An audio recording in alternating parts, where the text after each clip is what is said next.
You are about to experience a frank and ruthless excursion into a reality that most novels and textbooks prefer to ignore. Forget all about medieval exoticism. Here, there is no heroism, no adventure, no fairy tale feasts. There is only damp cold, constant hunger, filth, disease, fear, and a never ending paper routine that would drive even the strongest to madness. But before you get comfortable, don't forget to like this video and subscribe up to the channel. Let me know in the comments which city you're watching from and what time it is there. I'm genuinely curious to see who's joined us. Now make yourself comfortable. We're about to begin. You step into the dimly lit room, the musty air choking your breath. The faint smell of old paper and ink permeates everything, and the sound of quills scratching against parchment creates a monotonous hum that fills the air. The stone walls of the scriptorium are cold, and the flickering light of a single candle does little to banish the gloom. The wooden table where the scribes work is cluttered with scrolls, books, and half finished documents. Dust dances in the air, drifting lazily toward the stone floor where it mixes with the scattered crumbs of bread and ink stains that have dried into permanent blotches. You stand there, unsure of what to do, as your new colleagues glance up from their work. They don't seem surprised to see you, nor do they seem particularly welcoming. They are busy, consumed by their tasks, their eyes flicking back to their scrolls, their hands moving in rhythmic strokes of ink on parchment. This is not the warm reception you expected for your first day in this supposed esteemed position. The head scribe, an elderly man with a face so weathered it looks as if it has been chiseled from stone, gestures toward an empty desk in the far corner. His eyes are sunken, and his voice is gravelly, as if every word is a burden. "You will work here," he mutters, barely looking up from his work. "Learn quickly, or you won't last long." You nod meekly, not quite understanding the gravity of his words, but feeling the weight of them nonetheless. The silence in the room is suffocating. You take your place at the desk, surrounded by the tools of the trade, parchment, quills, and ink pots, but you have no idea where to start. The scribes around you are fast, their hands moving in swift, practiced gestures, creating words with precision and ease. You watch them for a moment, mesmerized by their skill, but that only makes you feel more inadequate. The ink doesn't flow from your quill as easily as you had hoped. It's clumsy and slow, a far cry from the fluid strokes of your colleagues. You dip the quill into the ink, hesitating, unsure of what to write, and then you glance nervously at the head scribe, who has turned his attention to you. His eyes narrow with impatience. "Don't waste time. Write," he orders curtly. You freeze. "Write what?" There's nothing for you to transcribe. You don't know what they expect from you. Finally, the head scribe approaches, his footsteps heavy on the stone floor. He leans over your shoulder, looking at the blank parchment before you. His breath smells of sour wine and stale bread, and his fingers twitch with irritation. Without a word, he snatches the quill from your hand and you feel the coldness of his presence as he takes control. Here, he mutters, and with a practiced hand, he writes a line of neat, flowing script. Copy this, he commands. You stare at the words, unsure of their meaning. They are letters you recognize, but they don't make sense to you. He watches you, waiting for you to understand. You quickly try to copy the letters as best you can. Your strokes are shaky, uneven. The ink blots on the page, and your hands tremble. You feel every second stretching into eternity. When you finish, the head scribe inspects your work. His lips curl in disdain. Pathetic, he spits. You have much to learn, but if you don't start pulling your weight soon, you'll be sent to the mines. The words hit you like a blow. You've heard of the mines. Their reputation is worse than death itself. If you're sent there, you'll never escape. But you've heard of the scribe's office before. It's the only place for those who want to avoid the horrors of the city. The nobles come here, the wealthy men with their seals and stamps, asking for letters to be written and documents to be transcribed. That's the allure, isn't it? It's supposed to be safer than the streets outside, safer than the peasants in the fields. But now you understand. Safety here is a lie. You're just another cog in a never ending machine of ink and parchment. With your hands still shaking, you sit back down at your desk, trying again. The quill feels foreign in your hand, as if you are trying to tame something wild and untamable. The parchment is still blank, yet filled with invisible expectations. You can hear the scratching of other scribes in the background, the rhythmic sound of progress and productivity that only highlights your failure. The head scribe moves on to another task, but his words hang in the air, a dark reminder of your place in this pit of bureaucracy. The room feels smaller now, as if the walls are closing in. You want to leave, but you can't. There's no escape.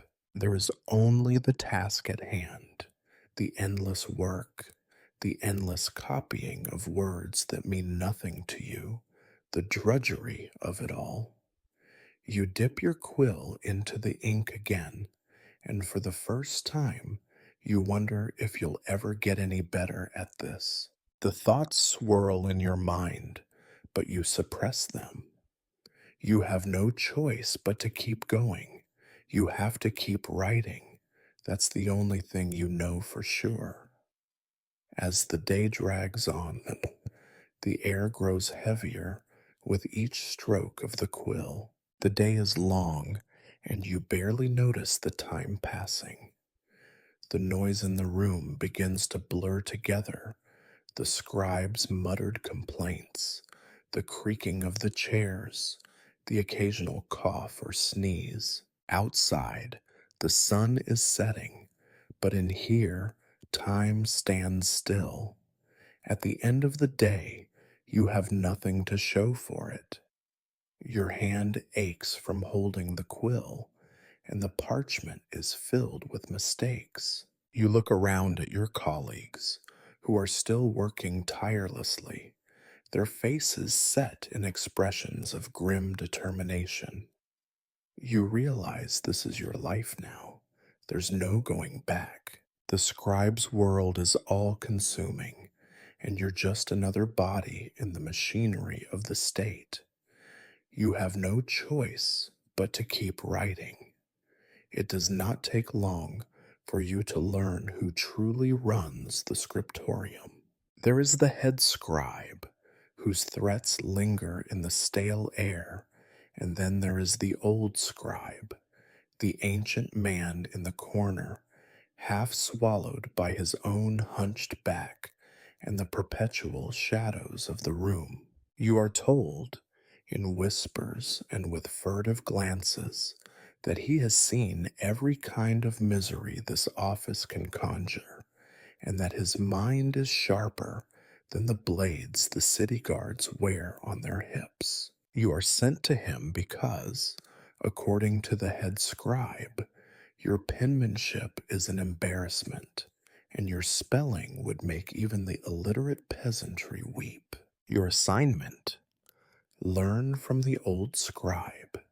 If you value your hands and your continued employment above ground, you cross the cramped space between your desk and his with the awkward gait of a condemned prisoner. The other scribes barely look up. To them, this is just one more day, one more sorry soul being thrown to the wolves, or in this case, to the withered master of the written word. He does not acknowledge you at first. He is writing with a precision that seems impossible for a man whose hands are little more than brittle twigs. You clear your throat timidly. No response. The candle flickers. At last, he speaks without looking up. You want to learn, do you? His voice is dry, like an old parchment left in the sun. You stammer a yes and hope that he has not yet decided to despise you. He points to the bench opposite him. You sit. The bench is hard, the wood pressing against your bones, as if to remind you that comfort is for those of higher rank. The old scribe picks up a battered piece of parchment and slides it in your direction. This is a contract, he says. You will copy it. If you make fewer than 10 mistakes, you will eat tonight. If not, you will find out how hungry a scribe can get. You look at the contract. It is written in a hand far finer than yours will ever be. The letters seem to dance before your eyes, their curves and lines both mocking and inviting. You take up your quill, your fingers trembling. He leans closer, and you catch the smell of him: sweat, ink, onions, and something sour, like regret or old cheese. He begins to instruct you. Hold the quill this way, not like a butcher with his knife. Feel the point, let it glide. The ink is precious. If you waste it, you will regret it.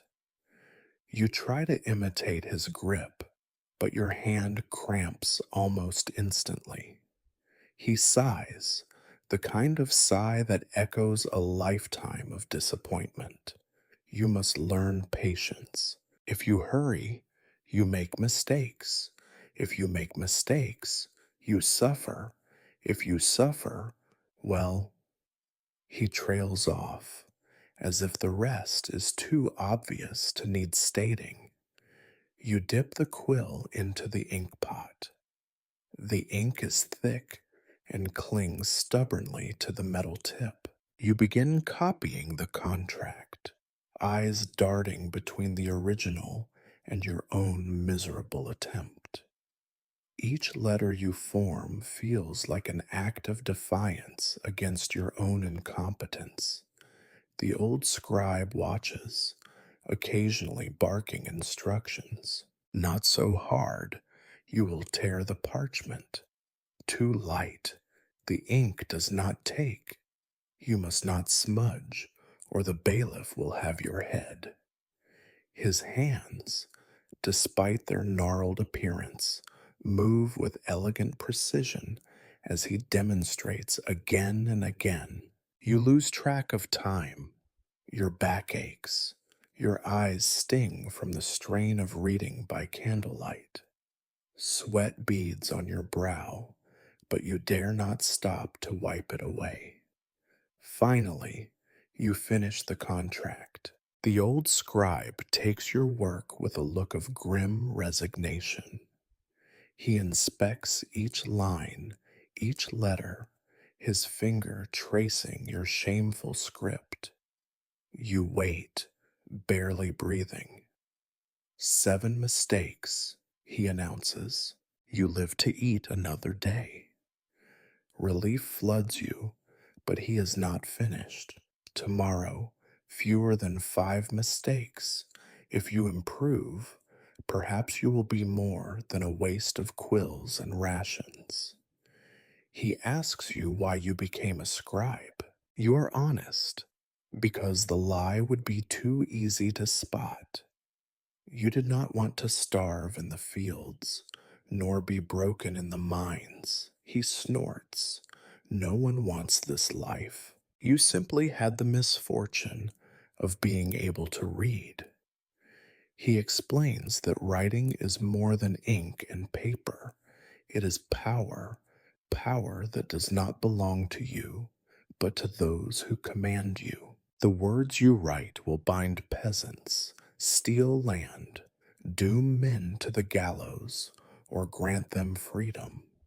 Your hand is merely the tool. He tells you stories, stories of scribes who angered the wrong noble, who were blinded for an error, or simply vanished one day, their names scratched out of the records. He tells you about the great famine, when scribes were made to count the dead and write their names in endless columns, while the living clamored for bread. His stories do not comfort you. They make your hands sweat and your mouth go dry. You begin to understand that you are not safe here and perhaps never will be. He makes you clean your tools, wipe the quills, refill the inkwells, fold and stack the scraps of parchment. He shows you how to scrape away mistakes with a dull knife and how to mix a passable ink from soot and stale wine if the proper ingredients run out. You realize with a cold certainty that survival here is not just a matter of skill. It is a matter of learning whom to trust, when to keep your head down, and how to make yourself useful to men who care nothing for your fate. When the bell finally signals the end of the day, the old scribe waves you away with a flick of his trembling hand. Go, he says. Sleep if you can. You will need your strength. You leave his corner, returning to your own desk. The other scribes are packing up their meager possessions, faces gray with exhaustion. No one speaks. The day ends as it began, in silence, in fatigue, in resignation. On your way out, you glimpse the old scribe once more. He sits hunched over his work, eyes narrowed, lips moving as he counts was in the flickering candlelight. You realize that this will be your future, a life measured out in ink stains, mistakes, and the slow, grinding passage of time. You step out into the chill of the evening, the scriptorium's door creaking shut behind you. The world outside seems no less grim than the one you have just left. Hunger gnaws at your belly, but fear gnaws deeper. Tomorrow you will return because you must.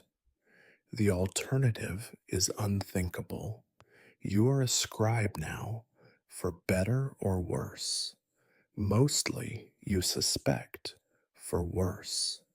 You soon discover that the scribe's life is not one of glamour, nor even of respect. It is a daily surrender to monotony, discomfort, and the small humiliations of hierarchy. Your mornings begin before dawn, always too early, always too cold. The walls of your lodgings are thin, and the straw in your mattress offers as much comfort as a sack of dried sticks. The hunger in your stomach gnaws before you even set foot out of bed. The city is silent as you walk to the scriptorium, the stones of the street damp with last night's rain, or, in colder months, glazed with treacherous frost. The baker's ovens have not yet warmed the air. Only the rats seem lively, darting between refuse and scurrying past your feet as you hurry toward another day of ink stained labor. Inside, the scriptorium is never truly quiet. There is the constant sound of quills scratching, ink pots being set down, the coughs and sighs of exhausted men and women. You quickly learn that the routine is unyielding. You arrive, hang your threadbare cloak on a peg, and join the slow procession to the work tables. Your first task is always the same: clean your tools. The old scribe's instructions echo in your mind. If your quill is not sharp, your lines will blur. If your inkwell is dirty, your script will be ruined by flecks and grit. You wipe and scrape, often cutting your own fingers, so that someone with a higher station might one day read your work without complaint. Breakfast, if you can call it that, is a bowl of thin gruel served with the same indifference as the day before. Sometimes there is a crust of bread, hard as stone, that you must soak in the gruel to avoid cracking a tooth. If you are lucky, you might find a small pebble in your food, which you can at least throw at a rat. The other scribes eat in silence, eyes already dull with resignation. The head scribe announces the day's assignments with all the ceremony of a hangman reading a list of names. Today, as every day, there are letters to draft, contracts to copy, records to maintain. The stack of parchment never grows smaller. If anything, it seems to multiply by itself, a ceaseless tide of demands and obligations. You find your place at the desk and begin. Your first job is to copy a tax record, a task so mindless it is almost meditative. You list names, numbers, goods, and debts owed. The ink seeps into the rough parchment. Your hand cramps, and your mind begins to wander. You remember the old scribe's warning: a wandering mind leads to wandering hands, and a single mistake could mean more than a ruined page. It could mean punishment, no meal, no pay, or worse. Hours pass. The only measure of time is the growing ache in your back, the stiffness in your fingers, and the way your eyes blur as you move from line to line. Occasionally, a messenger enters, bringing fresh orders from the local lord or an urgent request from the church. Each new demand is like a stone thrown into a well, the ripples of extra work spreading through the scriptorium. Complaints are pointless. There is always more to do. Sometimes, as you pause to stretch your aching shoulders, you glance at your fellow scribes. They are a collection of hollow faces, some young and haunted, others old and resigned. There is little talk. The noise of conversation is considered wasteful, even subversive. Words are for the parchment, not for the air. When someone does speak, It is usually to mutter a curse at a broken quill or a particularly indecipherable instruction from a noble. You learn to read the subtle signs of the room. The way the head scribe's frown deepens when the work falls behind. The old scribe's weary cough, signaling the start of a long story that no one really wants to hear. The way everyone's posture changes when an official visitor enters, backs straightening, eyes fixed on the page, hands moving just a little faster. The work is not at always the same. On good days, you copy prayers or love letters, words that might bring comfort or happiness to someone somewhere. On bad days, you draft eviction notices, death warrants, or confessions extracted from men who will never see the light of day again. You realize that your hand, so sore and clumsy, is an instrument of both hope and misery, though mostly the latter. Lunch, if it comes at all, is as disappointing as breakfast. By now, the gruel has cooled and thickened, and there is never enough to fill your belly. The only comfort is the brief escape from the desk, a moment to stand in the corridor and stretch before returning to your endless labor. The afternoon drags on. The room grows stuffy, the candle smoke mingling with the sweat of a dozen bodies. Your mind grows heavy with fatigue, and mistakes become more common. The head scribe prowls the room looking for errors. If he finds one, he marks it in red, a small humiliation that is noticed by everyone. The mark is a stain that follows you for days, a reminder that you are not yet worthy of trust. By late afternoon, your vision swims. The letters blur together, the ink smudges. Still, you write because stopping is not an option. Your only hope is to finish your quota before the sun sets, before the head scribe calls an end to the day, and you are left to shuffle home in darkness. The scriptorium empties slowly. Some linger, hoping to curry favor by working late, but most are too exhausted to care. You gather your things, careful not to leave a single scrap of parchment behind, because anything left out of place is seen as disrespect, a small, silent rebellion that will be punished with extra work. As you step outside, the air is thick with the smells of the city, sewage, smoke, and roasting meat you can never afford.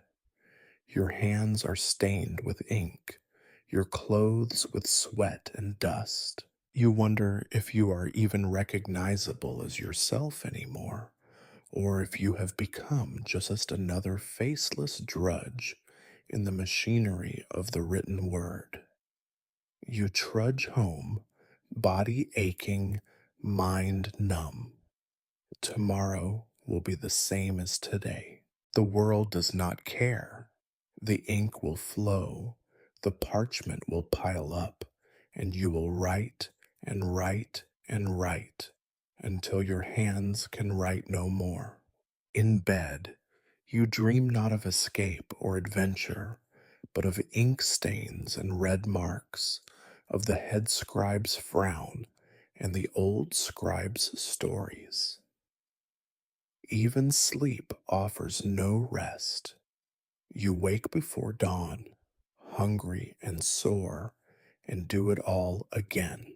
This, you realize, is the true life of a medieval scribe, a cycle of labor, hunger, and quiet despair, broken only by the rare satisfaction of a well written line or the distant hope that just maybe tomorrow will be a little less cruel than today.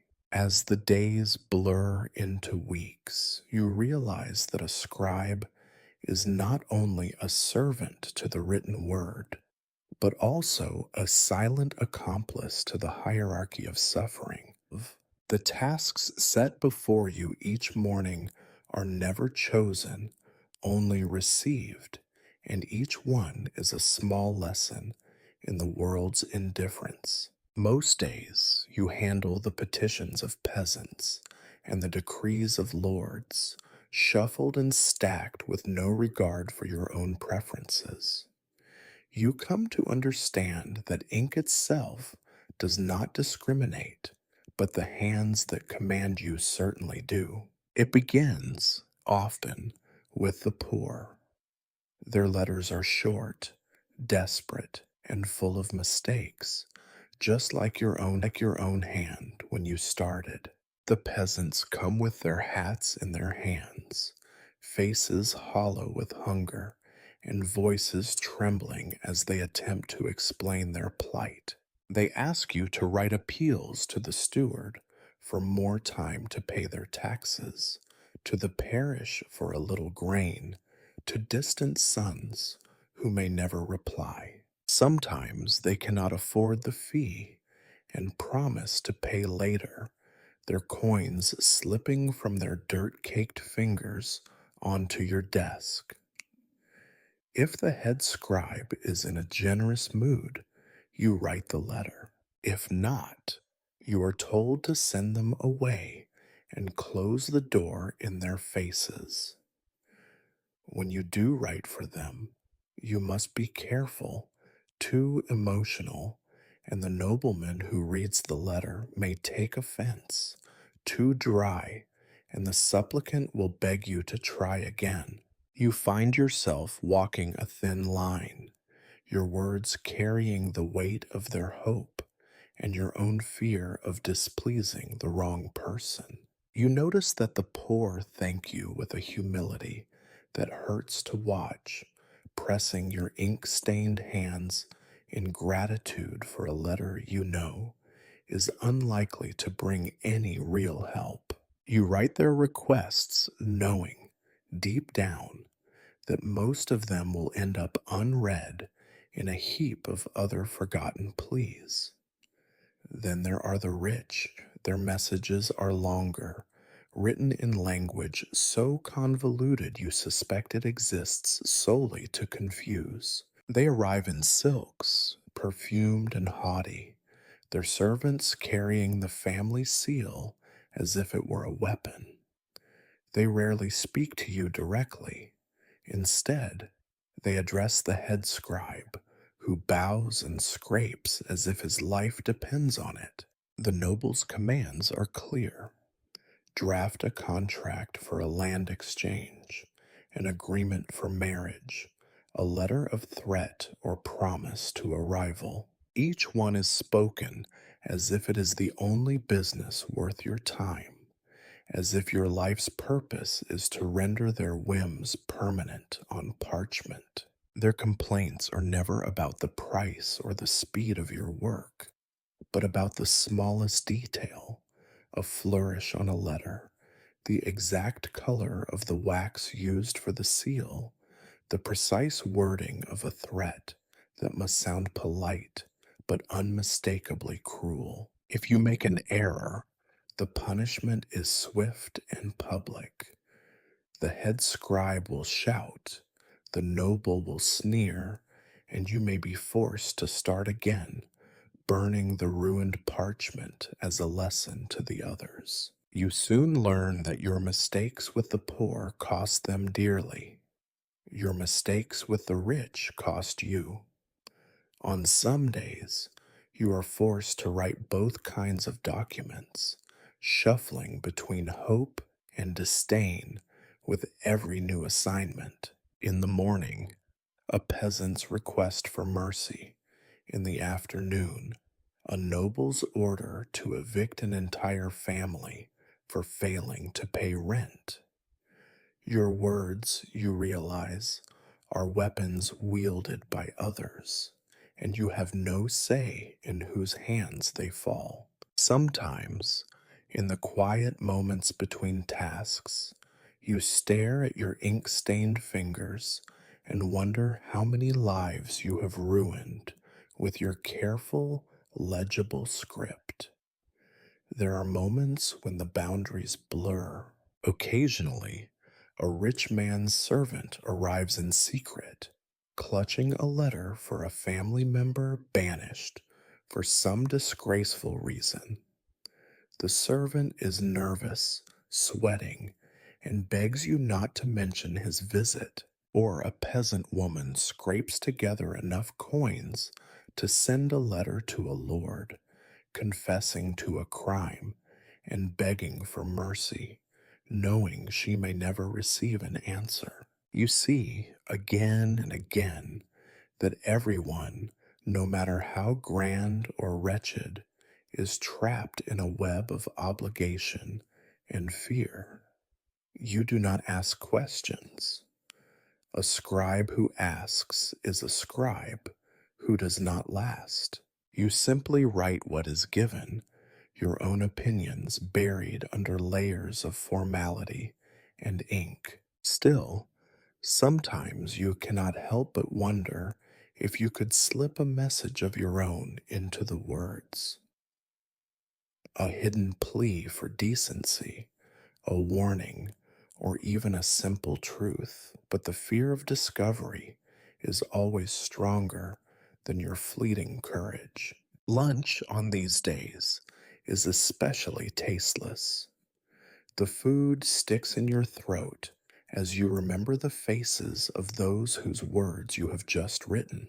You have watched a peasant break down in tears after reading the cold reply you were forced to scribe, and you have seen the cruel satisfaction in a nobleman's eyes as you record another edict of punishment. You realize that in this world, justice and mercy are just different shapes of ink, and neither flows freely.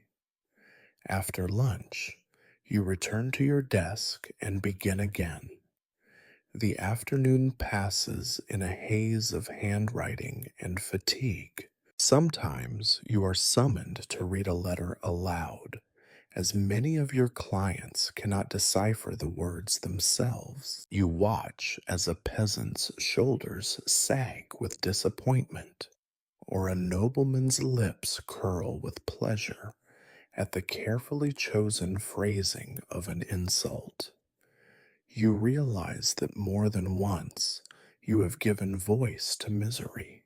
By evening, the letters and contracts pile up, each a small testament to the endless grind of the scriptorium. You file them away, knowing they will soon be forgotten by everyone except those whose fates they decided. As you wash your ink stained hands and close your weary eyes, you wonder if, in some distant future, someone will find these documents and try to understand the suffering written between the lines. More likely, they will see only your mistakes and wonder why you bothered at all. Tomorrow, it will start again. The poor with their empty hands, the rich with their full pockets, and you, always somewhere in between, with nothing but your pen and your silence. Disease is the true ruler of your days, the unspoken tyrant that governs everything in the scriptorium. No decree is issued, no order pronounced, without the shadow of sickness lying thick over every desk, every scrap of parchment, every quill dipped in ink. It is always there, in the cough that won't stop, the flush of fever on a scribe's face, the subtle but unmistakable stench of sweat and rot that lingers even after the windows have been thrown open in a feeble attempt to let in the light. You quickly learn to recognize the signs. A scribe whose handwriting grows shaky and erratic, whose ink blots multiply, whose face turns gray and sallow. One day they are at their desk, the next their seat is empty, and someone else, always someone thinner, hungrier, has taken their place by the afternoon. There are no farewells, no moments for mourning. There is only the work, and the work must continue. When the plague comes, it comes like a rumor at first, a whisper in the market, a merchant who vanishes, a priest who suddenly stops making his rounds. The head scribe tries to keep order, insisting that the scriptorium is a place of cleanliness and discipline, but everyone knows the truth. The plague is not impressed by authority. It slips in with the morning fog. It hides in the folds of a cloak. It rides in on a cart of grain from the countryside. It is, like everything else in your life, both inevitable and utterly indifferent. The day the first scribe coughs blood onto his parchment, you know things will never be the same. The room goes silent. The sound of quills scratching halts. The old scribe looks up, his eyes hollow but unsurprised. He has seen this before. He only mutters, "Clean the ink pot before you touch it if you want to see another winter." The afflicted are dealt with quickly. Sometimes a priest is called, sometimes not. More often, the head scribe and a pair of strong backed laborers simply drag the sick man out into the alley, leaving his unfinished work on the desk as a warning to everyone else. You learn to breathe shallowly, to touch nothing you do not have to wash your hands with whatever weak vinegar the quartermaster can spare. Still, the air grows thick with fear. Each cough is met with sidelong glances. Every fever becomes a cause for suspicion. You watch your colleagues with a morbid fascination. Who will go next? Whose hand will falter? Whose ink will dry forever in the well? The work does not slow. In fact, it increases. Now there are lists of the dead to compile, reports for the magistrate on the state of the city, death certificates and urgent messages for distant physicians and alchemists who will never come. Your pen moves faster than ever, your writing cramped and hurried, as if the words themselves might outrun the disease. Sometimes you are ordered to copy letters of condolence, written in florid script, for families who have lost fathers, mothers, children. You try to keep the ink from smudging, but your hands shake. The letters all read the same: God's will, His mercy, our prayers. The words mean nothing to you, less than nothing. You wonder if anyone who reads them will find comfort or just one more reminder of how little the world cares for suffering. There are days when the sickness grows so bad that the scriptorium is nearly empty. The few of you who remain are given double the work, triple the risk. The old scribe moves among you like a ghost, coughing into his sleeve, mumbling curses at the world. He warns you not to trust the city's healers, who will bleed you for a fee and leave you worse than before. He shows you how to brew a foul-tasting tea of garlic and wormwood and insists that you drink it every morning. It does nothing for your health, but at least it keeps the others at a respectful distance. You learn that there are, in fact, many kinds of plagues. There is the fever that kills in days, the wasting sickness that drags on for months, the dancing madness that makes men and women convulse until their bodies are broken and their minds are gone. Each brings its own flavor of fear, its own rituals of avoidance and desperate prayer. There are always rumors of cures, herbs from the east, charms from the church, the blood of a black goat poured into the gutters at midnight. You try none of them because you cannot afford the herbs. You do not trust the church, and you have never seen a goat up close in your life. All you have is ink, and there is no magic in it. Sometimes, when you pass through the city, you see the carts piled with bodies, the faces covered in rags, the hands sticking out at odd angles. You see men with torches burning the houses of the dead, and women wailing in the streets, their cries thin and hopeless. You return to the scriptorium, close the door, and bury yourself in work. There is nothing else you can do. You notice that the head scribe grows more irritable, shouting at every small mistake, accusing the survivors of laziness or sabotage. The old scribe simply shrugs. He fears death, he says. We all do, but some men hide it with anger. At night, you dream of the sick room, of cold hands and silent faces. You wake coughing, your chest tight, your mouth dry. You wonder if this is the start. Every ache, every shiver, every bead of sweat is a new terror. Still, you get up and go to work, because what else is there? The city does not pause for your fear. The scriptorium does not close for your comfort. Somehow, you survive, or at least you have not died yet. You count your days in the same way you count your lines, one after another, hoping not to make a mistake that will be your last.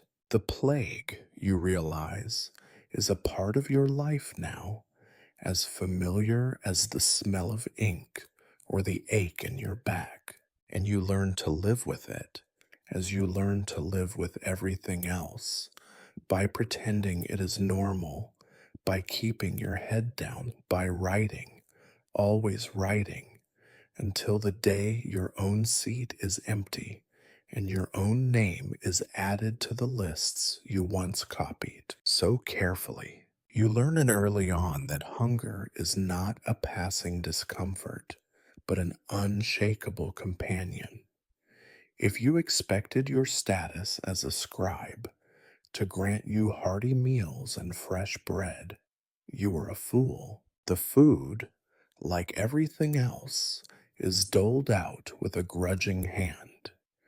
Most days, it seems to exist only to remind you that you are still alive, which is a mixed blessing at best.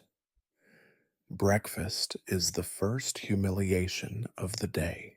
You file into the scriptorium's dim kitchen, where a pot of gruel, more water than anything else, simmers dully over a smoky fire. The cook, an irritable woman with arms like tree trunks, slops a wooden spoonful into your bowl. The gruel is the color of old parchment and smells faintly of sour milk and ashes. If there is bread, it is yesterday's and the day before yesterday's. You gnaw at it like a rat, softening each bite in the lukewarm gruel to save your teeth from cracking. On rare mornings, someone has managed to scrounge a wedge of cheese from a neighbor or a thin slice of salted pork from a relative who works in the kitchens of the wealthy. You eat these treasures quickly and quietly, lest a hungrier scribe take notice and demand their share by appealing to the head scribe who fancies himself an expert on fairness and redistribution when it does not involve his own portion. Hunger sharpens your senses. You smell every loaf carried by the baker's boy past the scriptorium window. You notice each crumb that falls to the floor during meals and debate whether dignity or hunger is more important. Hunger wins, usually. You see how quickly even the most learned among you become scavengers, scooping up scraps, picking at bones, and licking bowls clean with a kind of desperate reverence. You do it too, and after a week or two, you do not even bother to look embarrassed. Lunch is not a reprieve. Sometimes it is another bowl of gruel, slightly thicker, with a carrot or a turnip bobbing in the gray murk. On special days, a lump of boiled barley or millet appears, sticky and tasteless. If you are truly blessed, or if a scribe has died recently and his ration is divided among the survivors, there may be a spoonful of fat floating on top, a prize to be fought over with elbows and sharp looks. Most days you eat standing up, back to the wall, keeping one eye on your bowl and the other on your colleagues. A careless scribe once turned his back and lost half his meal to a bolder, faster companion. You learn from his mistake. There is no honor among the hungry, only a gnawing calculation. If you take more now, will you be punished later? If you give up your crust, will someone remember and share with you when the famine comes? Dinner, such as it is, comes only after the head scribe is satisfied that the day's work is done and every mistake has been accounted for. If you have angered him, your portion is smaller, your bread staler. If you have pleased him, which is rare, your reward is a little broth, thin and salty, poured into your bowl with a scowl. On the coldest winter nights, a pot of beans or lentils may appear, but they are never enough to fill your belly. Sometimes you dream of feasts. You see roasted meats, golden loaves, wheels of cheese, and bowls of steaming soup. In the dream, you eat, and your stomach is never full. You wake to the sound of your own teeth grinding, the taste of imaginary food fading from your tongue. Illness is a constant threat, and hunger makes it worse. A cold or a cough quickly turns to fever when you have nothing but stale bread in your stomach. When the plague comes, the kitchen is emptier still. The cook coughs into the pot, the gruel grows thinner, and you learn not to ask what became of the missing scribes, whose bowls still hang on the wall. You notice that the head scribe eats separately at a small table near his office. His meals are better, though not by much. A larger crust of bread, a thicker slice of cheese, sometimes even a small onion or a handful of dried peas. He eats slowly, savoring every bite, and does not share. You all pretend not to watch, but you do, and when he leaves the table, you look for crumbs.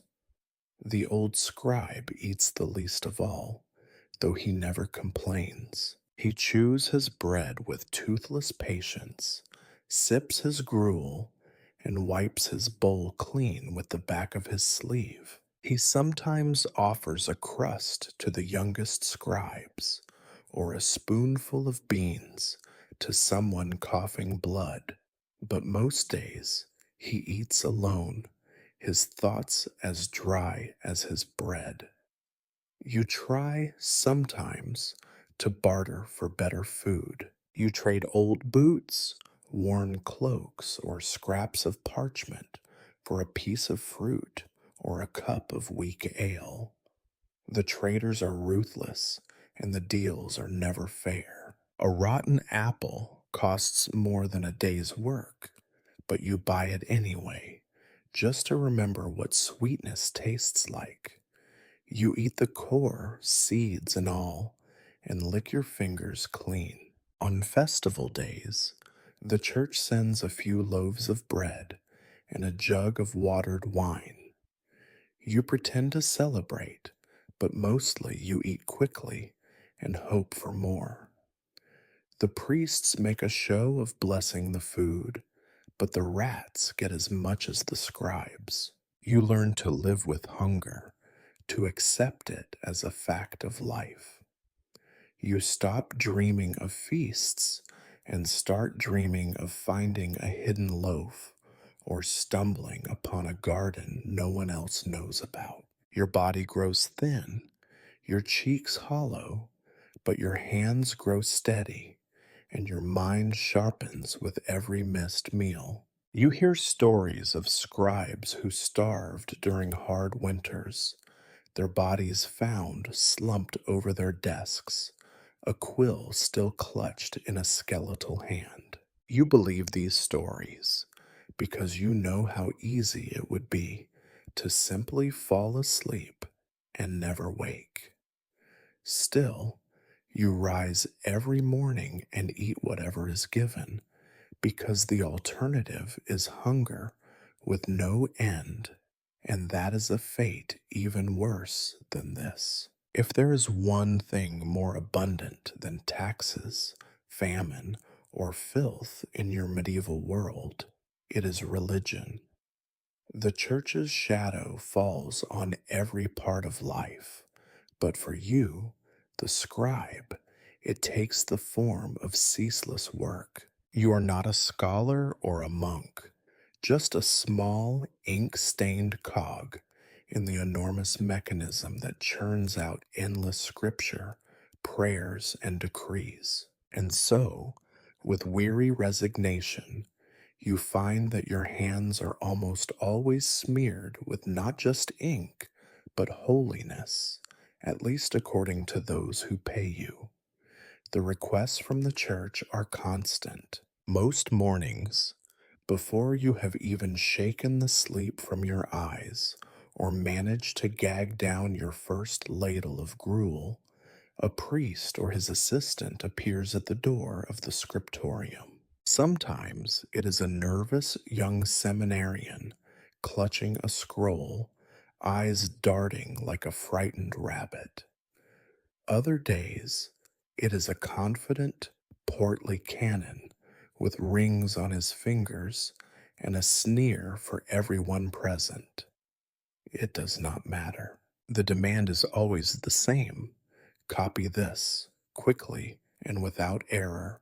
God is watching. You learn to dread the church's commissions. They arrive by the dozen: sermons for Sunday, lists of tithes and donations, letters of rebuke to sinful parishioners, edicts from bishops you will never see. But the most dreaded are the sacred texts themselves: Psalms, Gospels, pages upon pages of saints' lives and miracles, the same lines repeated over and over until the words lose all meaning. The church is less forgiving than the nobleman, if that is possible. A misplaced line, a missing verse, a single smudge on a holy page is not just a mistake, it is a sin. Sometimes a priest will hover behind you, breathing garlic and judgment over your shoulder as you attempt to copy the text without trembling. The threat is never spoken, but always understood. If you dishonor the word, your hands might pay the price, or your eyes, or, at the very least, your employment.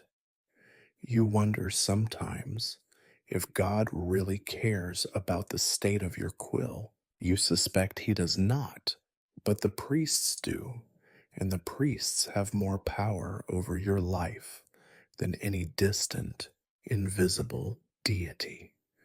They complain about your penmanship, your spelling, your posture. The head scribe bows and apologizes for your inadequacies, but privately warns you that he will not tolerate embarrassment. The church's gold pays for ink and parchment, after all, and it pays your pitiful wages. The old scribe has little patience for the priests, but even less for mistakes. He tells you stories, some true, some surely invented, of scribes blinded for errors, whipped for blasphemy, starved for insolence. He shows you a trick for scraping mistakes off parchment with the side of your knife and tells you to pray that you are never caught. He also demonstrates with dry humor how to improve a sacred text by carefully copying only the legible bits and making up the rest, but warns you to never, ever try it unless your life depends on it. You suspect his own scriptural copies are half invention. Transcribing a holy book is torture for your back, your fingers, and your mind. The script must be beautiful, the margins even, the decorations precise. Sometimes you are told to illuminate the page, to paint the first letter in bright colors, and surround it with twisting vines and tiny saints. You are not an artist, but you do your best. You work by candlelight, squinting until your head throbs, terrified of spilling a drop of ink or letting a brush slip. The monotony is overwhelming. Psalm after psalm, gospel after gospel. You no longer hear the words as prayers, only as endless sound, a drone of blessed are the meek, our Father who art in heaven, Lord, have mercy. You catch yourself mumbling lines in your sleep. Sometimes you wake with your hand moving, as if still rang in your dreams. There is little reward. The priests rarely say thank you. Sometimes they forget to pay or offer a blessing instead, which does nothing for your hunger or your rent. A few are kind enough to slip you a crust of bread or look the other way if you nod off at your desk. Most are not.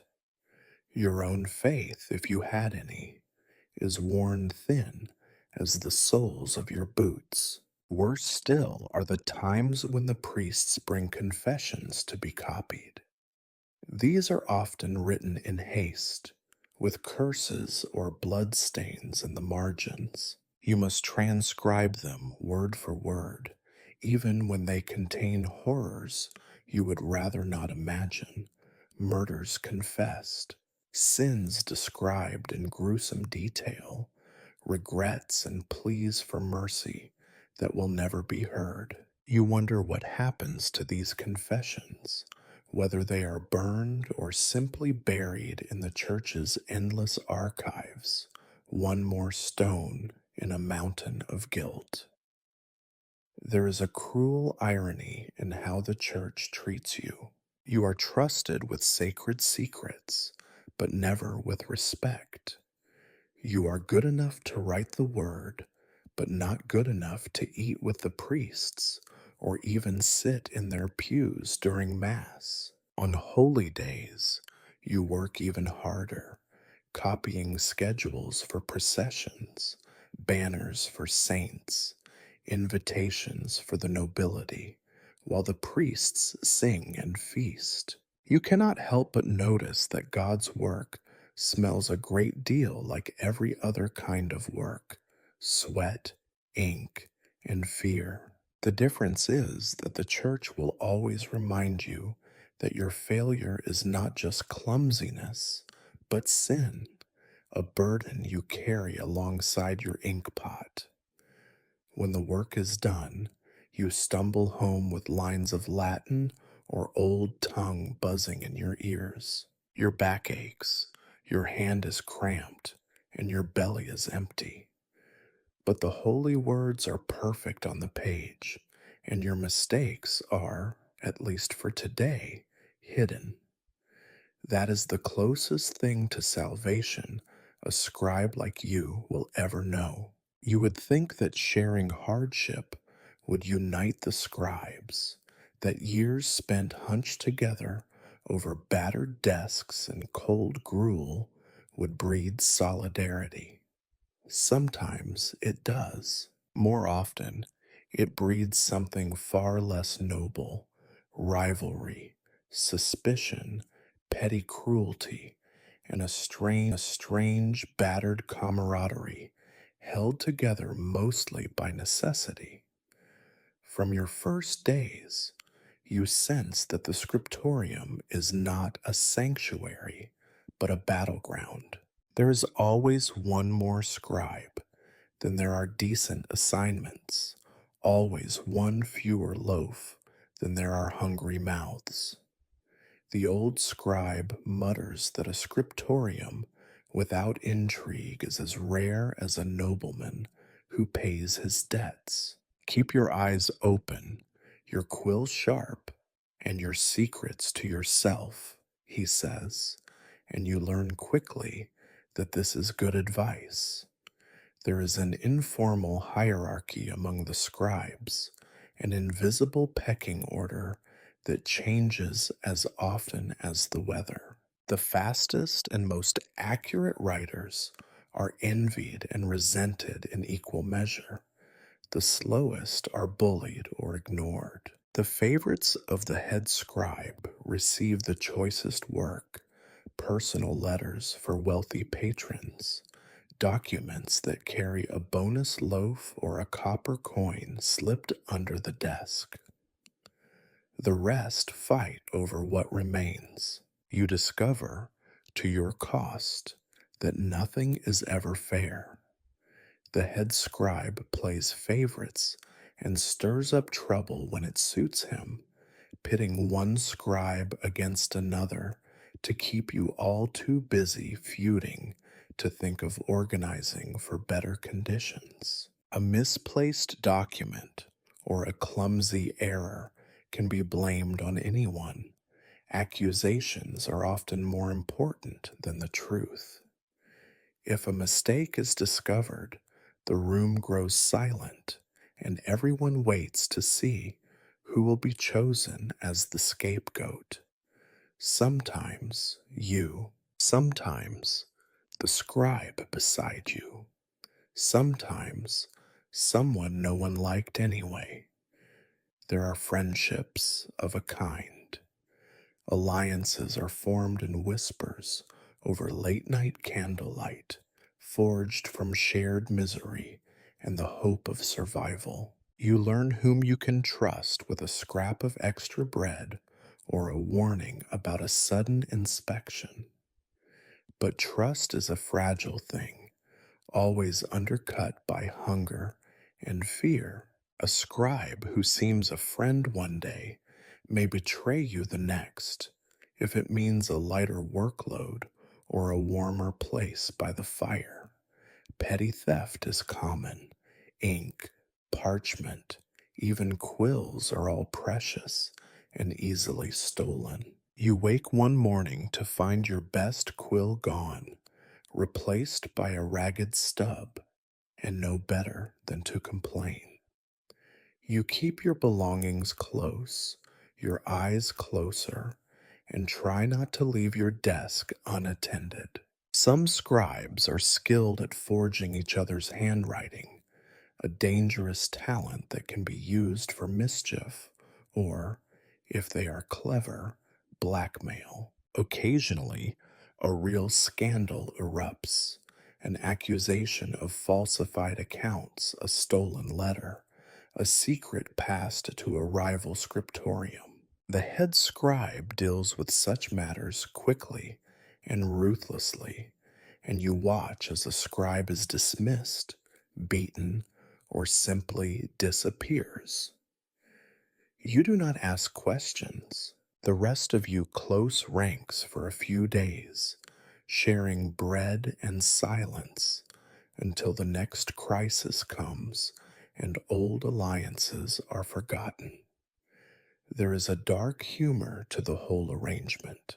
You and your fellow scribes joke about who will be the next to fall asleep at the desk and wake with a mustache drawn in ink, or who will be blamed for the missing tax records. Sometimes, at the end of a long day, you find yourself laughing at the sheer absurdity of it all, the endless work, the pointless rivalries, the fact that your lives are worth less than the parchment you ruin with your mistakes. The old scribe, for all his cynicism, is the closest thing to a leader among you. He has survived more purges, plagues, and famines than any other. When the mood is especially grim, he tells stories of scribes long gone, the one who escaped the city disguised as a nun, the one who tried to poison the head scribe and ended up in the stocks. His tales are half warning, half entertainment, and a reminder that whatever you're suffering, you are not the first to endure it. Despite everything, there are moments of real kindness. When one scribe falls ill, others will sometimes share a little food or take on extra work. When news of a birth or a wedding reaches the scriptorium, a rare joy, there might be an illicit toast, a stolen hour of song, a shared memory of better times. These brief moments of humanity are enough to keep you from losing all hope, but never enough to let you forget the dangers that lurk behind every inkpot. You learn to read the faces of your colleagues. There is the young scribe who still dreams of a better life, his eyes not yet dulled by disappointment. There is the bitter widow who writes with a speed matched only by her tongue, her laughter sharp as a blade. There is the silent man who never speaks unless spoken to, but whose work is always flawless. There is the scribe who drinks ink to numb his pain. He will not last long, but you pretend not to notice. There is you, always on the edge of belonging and betrayal, waiting for your turn to be noticed or ignored. Sometimes, after a long day, you lie awake and wonder if there is more to life than this endless struggle for survival and recognition. Perhaps there is, but not here, not for you. In the scriptorium, survival is a team sport and a contest all at once, a delicate balance of cooperation and competition, laughter and suspicion, hope and resignation. You fall into the rhythm of it because you must. You learn that everyone is both friend and rival, that kindness is always tinged with caution, that secrets are kept and shared with equal ease. This is your family, chosen by circumstance and held together by hunger, fear, and ink. When the bell rings for work each morning, you take your place at the desk with the others, not because you trust them, but because you have no choice. In this small, crowded world, you belong as much as anyone ever does, and that, you suppose, is enough. If there is anything more despised than the scribe, it is the tax. Taxes are everywhere, on bread, on land, on salt, on the very act of breathing, if the Lord can find a way to measure it. And as a scribe, you are the one who ensures that every penny owed is counted, recorded, and, in the end, extracted. You are the unseen hand behind the misery of every peasant and every merchant.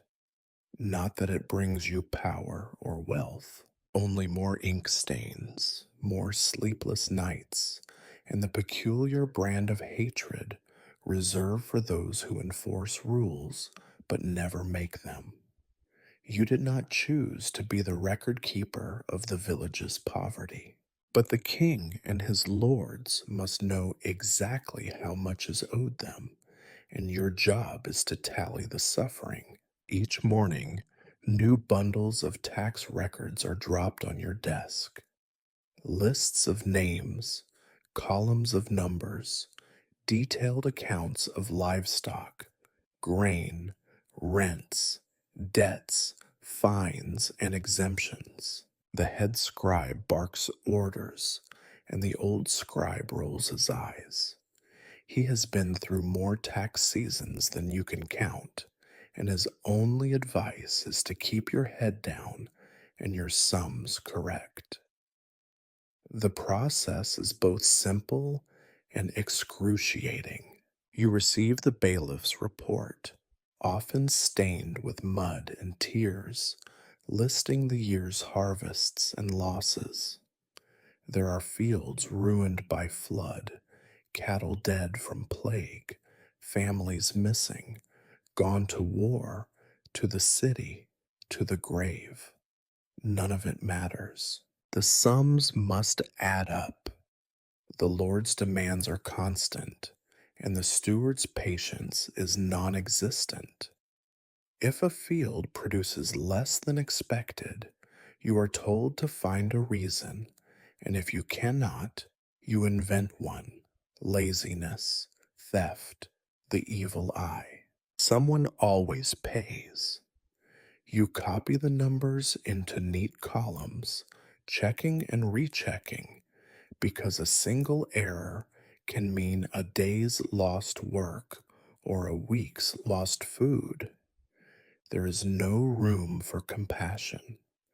The numbers must balance. When the peasant comes to beg for mercy, a tax reduced, a debt forgiven, you write the plea, but you know it will be ignored.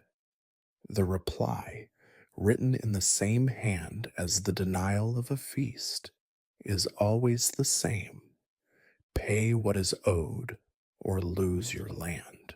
The worst days are those when the tax collectors themselves arrive. Their boots are muddy, their voices loud, their tempers short. They demand fresh lists, updated records, the names of anyone who might be hiding a pig or hoarding a sack of flour. You see the fear in the eyes of your fellow villagers, and you see it reflected in your own. If the sums do not please the collectors, they take their anger out on you and your colleagues, shouting, threatening, sometimes worse. The head scribe is quick to blame the junior scribes, and the junior scribes, in turn, blame each other. The work must be perfect, or it must be someone else's fault. Sometimes you are sent into the village to take accounts in person. This is a punishment and a privilege. You are reminded again that the scribe is both invisible and despised. The peasants glare as you approach. The children run. The dogs snarl as if they know you bring only bad news. You trudge from hovel to hovel, counting chickens, measuring grain, making careful notes about what is missing.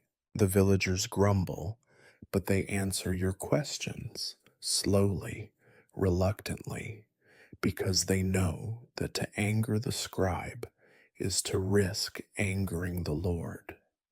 You return to the scriptorium with mud on your boots and guilt in your heart. You record what you have seen, knowing that even if you soften your words, the result will be the same.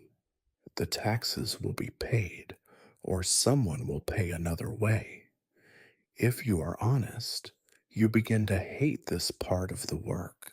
You see the way the system is designed to keep everyone just hungry enough, just desperate enough that they cannot resist. The records are more than just numbers. They are stories of hunger, of loss, of silent rage. But you write them anyway because it is your job, because you too must eat. There is a ritual to the end of tax season. The head scribe gathers the completed records, checks them for errors, then seals them with the Lord's mark. There is no celebration, only a short, bitter sigh of relief, as if you have escaped a flood by climbing onto a sinking boat. The old scribe drinks a cup of sour wine and mutters that he has seen worse, but you notice his hands trembling as he tallies the last column. The records themselves are sent to the manor where they will be filed, forgotten, or lost until next year when the whole misery begins anew. Sometimes a mistake in the figures will be discovered months later, and the punishment will fall on someone too weak to defend themselves. You hope each year that it will not be you, yet there is a strange satisfaction in the work too.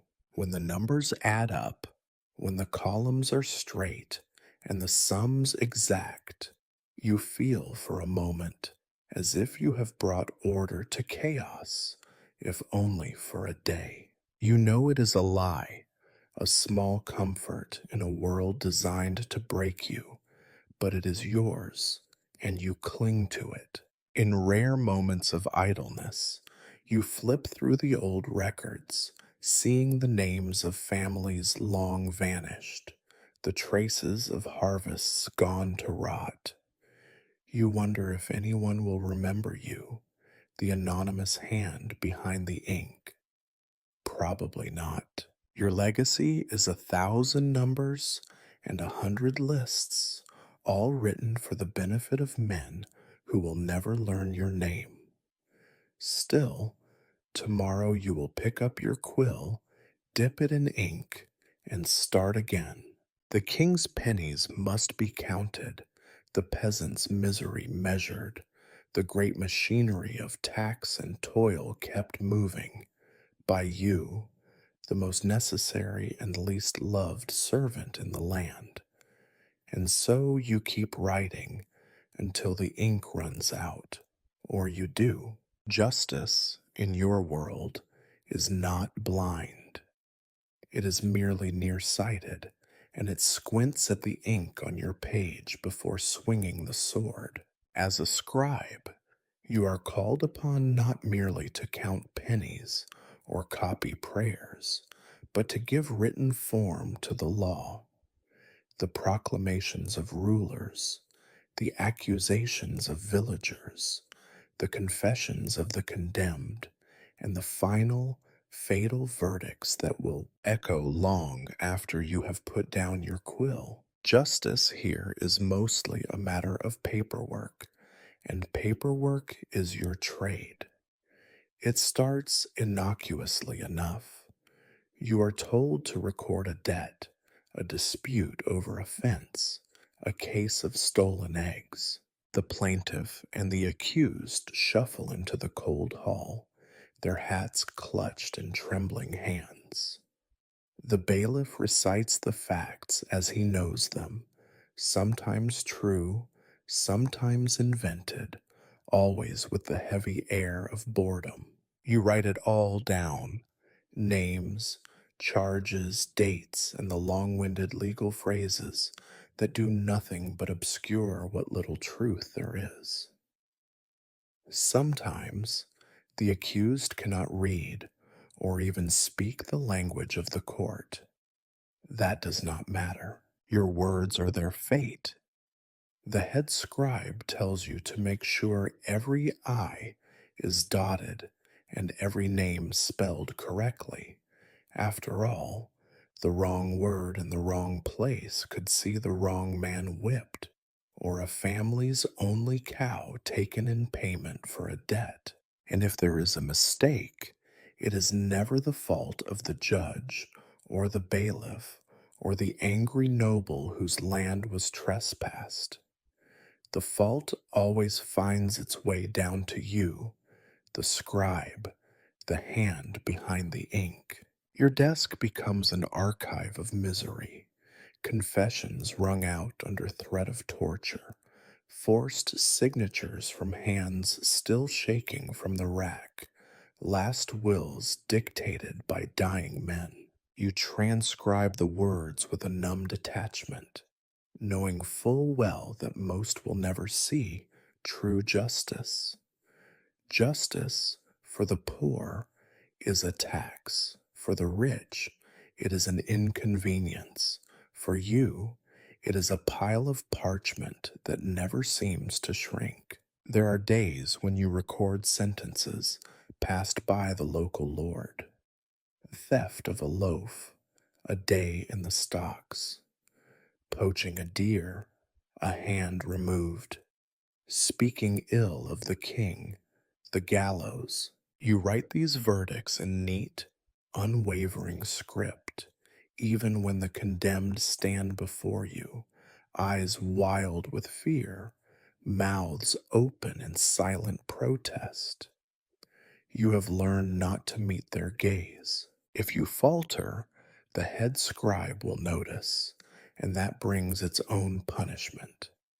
Once you are asked to copy a letter of pardon. The accused, a trembling boy, weeps with gratitude when you read the king's words aloud. But later, you hear the bailiff mutter that the pardon is only good for the king's tax collector, not for the rest of the law. The boy is released, only to be arrested again the following week. You realize the letter you so carefully penned is worth less than the parchment it is written on. Worse are the executions. You are expected to record every detail: the charge, the sentence, the manner of death, and the confession. Sometimes you must stand by as the condemned speaks their final words, and you write them down, even as their voice cracks or their courage fails. You write as the crowd jeers, as the priest mumbles a prayer, as the headsman sharpens his axe. Your hand trembles, but you must not let it show. A scribe who cannot write steadily is of no use to anyone. You are sometimes called upon to copy the announcements of new laws, decrees about grain prices, clothing regulations, curfews, taxes, and the latest heresies. These are posted in the market square for all to see, but few can read them. It falls to you, or sometimes to a town crier, to read them aloud, your voice echoing off the stone walls while villagers listen, heads bowed. You see the hatred in their eyes. The law is never on their side, and you are the law's mouthpiece. There are, of course, the little injustices: the bribes slipped to a bailiff, the missing page that allows a merchant to escape a fine, the nobleman's son whose confession is lost before it can be entered in the records. Sometimes you are asked to help, just a little, a missing line here, a changed date there. You learn quickly that refusing such a request is more dangerous than accepting. You keep your head down and your script even. You remind yourself that you are only the scribe, not the judge. The old scribe tells you that true justice is rare, and even when it comes, it is seldom sweet. He shows you the scars on his hands, earned not by the lash, but by years of writing words that carried in other men to ruin. Ink, he says, is heavier than a sword. At least a sword ends things quickly.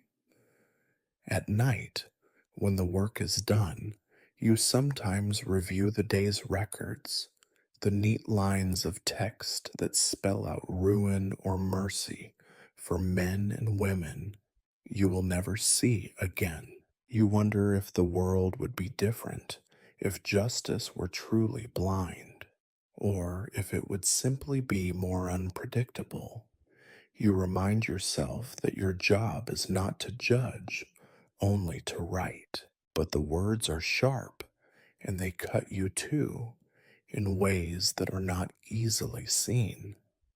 Tomorrow, there will be more cases, more accusations, more sentences to record.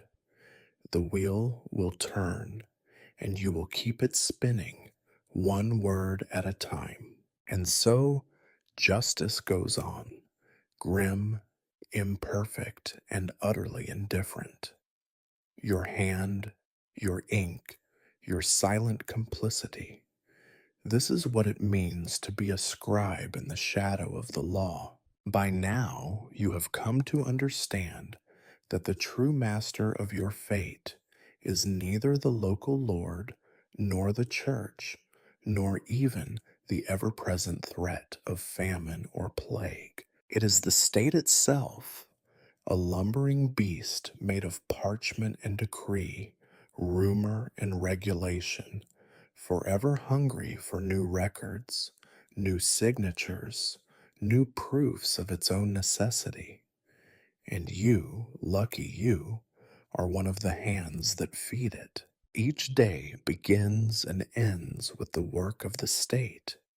You might hope that a scribe, being close to power, would wield some influence. In truth, you are so far from power that you can barely see its outline through the clouds of dust kicked up by all its passing boots. The state is not a person, not even a collection of persons. It is a process, an engine of endless paperwork and shifting demands, fueled by the sweat of clerks and the tears of peasants. And you are, at best, a drop of oil in its cogs. Some mornings, a royal courier arrives before dawn, pounding on the scriptorium door with a fist swollen by cold and arrogance.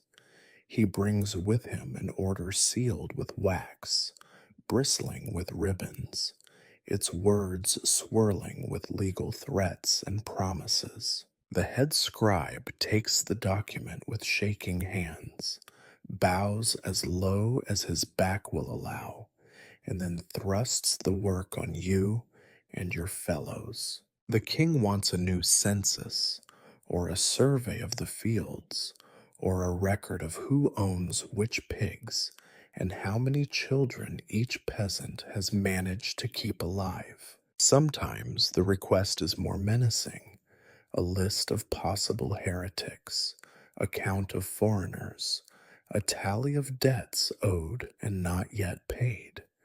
You do not ask why. The answer is always the same. The state requires it. If you question the need for yet another list or another count, you are told sternly that only traitors question the state, and only fools expect an explanation. The old scribe calls this the rule of the blindfolded giant. The state blunders about, swinging its club, and if you get in its way, no one will even know your name when the blood is scrubbed off the floor. You fill out forms, endless forms. They all look alike, blank tables to be filled with numbers, names, dates, details you often suspect are invented. You copy old records, amend new ones, scratch out mistakes, then copy everything over again, just to ensure that nothing is ever lost except your time and your patience. The piles of documents grow taller each week, and still the orders come. Sometimes the purpose of your work is clear enough. You know a new tax is coming when you are asked to count all the livestock. You know a new conscription is brewing when the king wants a register of able bodied men. You know a purge is on its way when the state asks for lists of those who were seen in suspicious company or heard to mutter in the tavern. You feel the chill before the storm, but there is nothing you can do except write faster and keep your head down. The officials who visit the scriptorium are a breed apart, part guard, part bureaucrat, and entirely humorless. They demand precision, and punish delay. A single missing name can bring a fine or a beating or both. The head scribe is always careful to show them the best work, your best work, while quietly blaming you for any errors. You learn to anticipate their moods, the way their eyes narrow at a smudge of ink, the way their lips curl when a column of numbers does not line up, the way their voices rise when they sense fear. Occasionally, you are sent to the manor or the castle to deliver documents or copy records in the presence of the Lord Steward.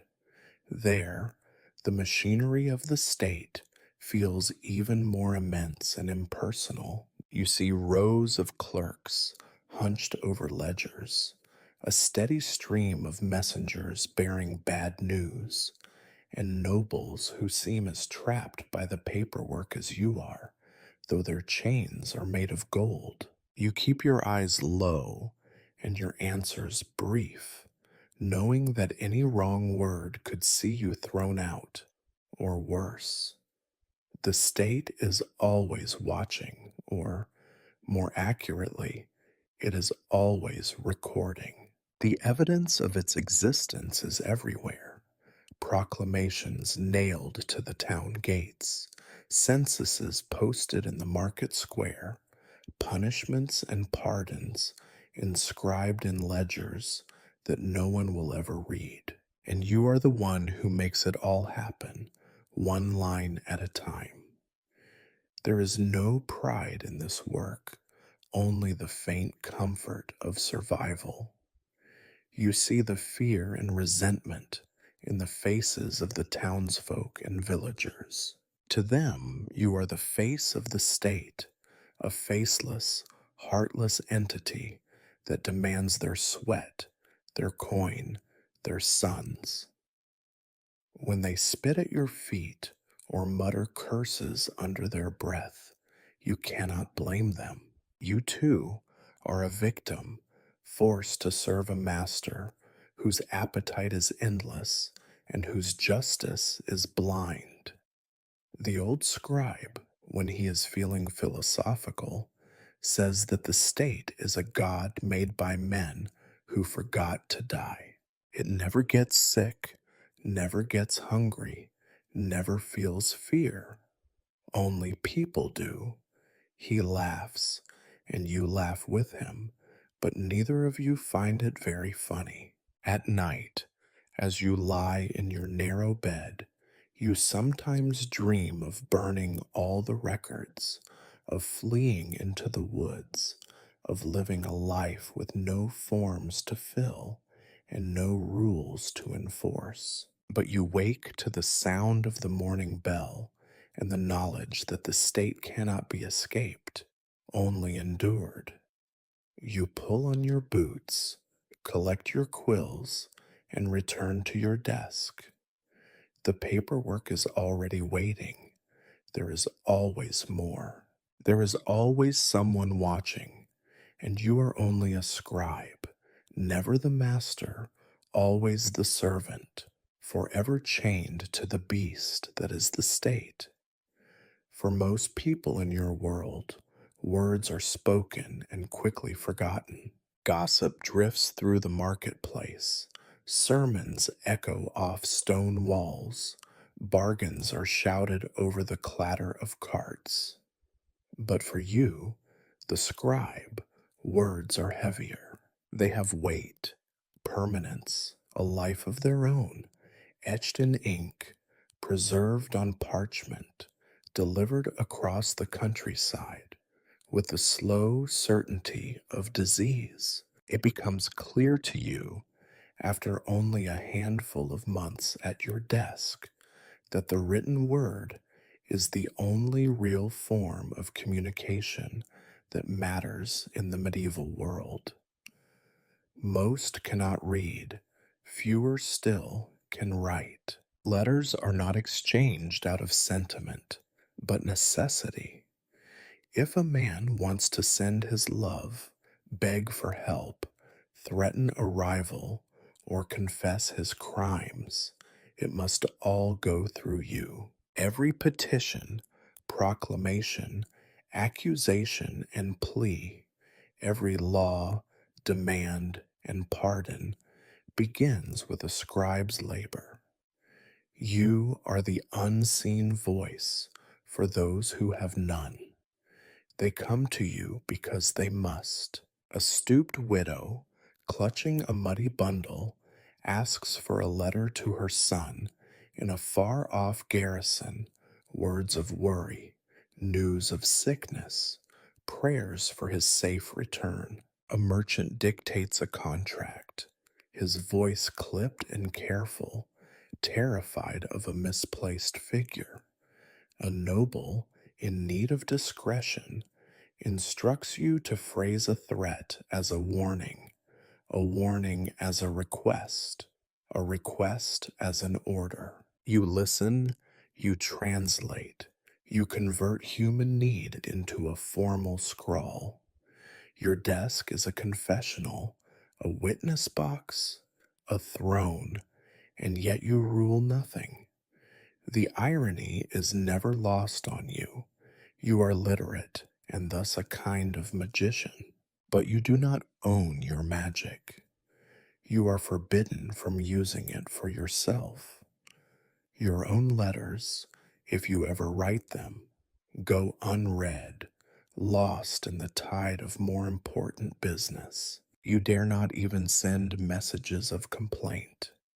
Those who do risk drawing attention, and the state is always hungry for traitors. Sometimes a villager comes to you, desperate to send news to a dying father or an estranged child. They cannot pay, but they beg, and you must decide whether a few moments of your time are worth the risk of the head scribe's anger. Sometimes you help, scribbling quickly on a scrap of reused parchment, hoping no one will notice the missing ink or the extra sheet.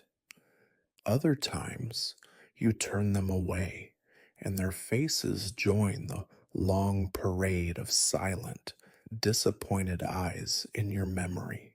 You learn to write in every style, grandiose for nobles, pleading for peasants, coldly precise for the state. You know how to lace a contract with hidden traps, how to make an apology sound like an accusation, how to say no in so many different ways that the recipient may never even realize they have been refused. You become an expert in omission and suggestion, in flattery and menace, in the careful weaving of hope and despair into every line. When you read your own writing aloud to those who have hired you, you see its effect. The noble nods, satisfied with his cruelty, dressed up in etiquette. The widow weeps at the tenderness you invented for her distant son. The merchant tries to hide his relief at your careful copying of numbers that mean the difference between profit and ruin. They never thank you, not really. If your words serve their purpose, that is merely what is expected. If they fail, it is your fault alone. There are times when you are asked to keep secrets, an illicit affair, a clandestine plan, a confession meant for the bishop's eyes only, all pass through your hands, and you are trusted to forget what you read. You never forget. You file these secrets away, not for blackmail, but as a form of protection.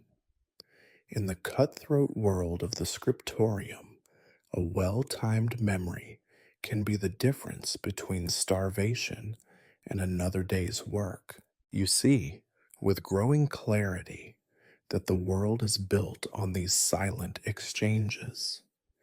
The king's word becomes law only because you have written it.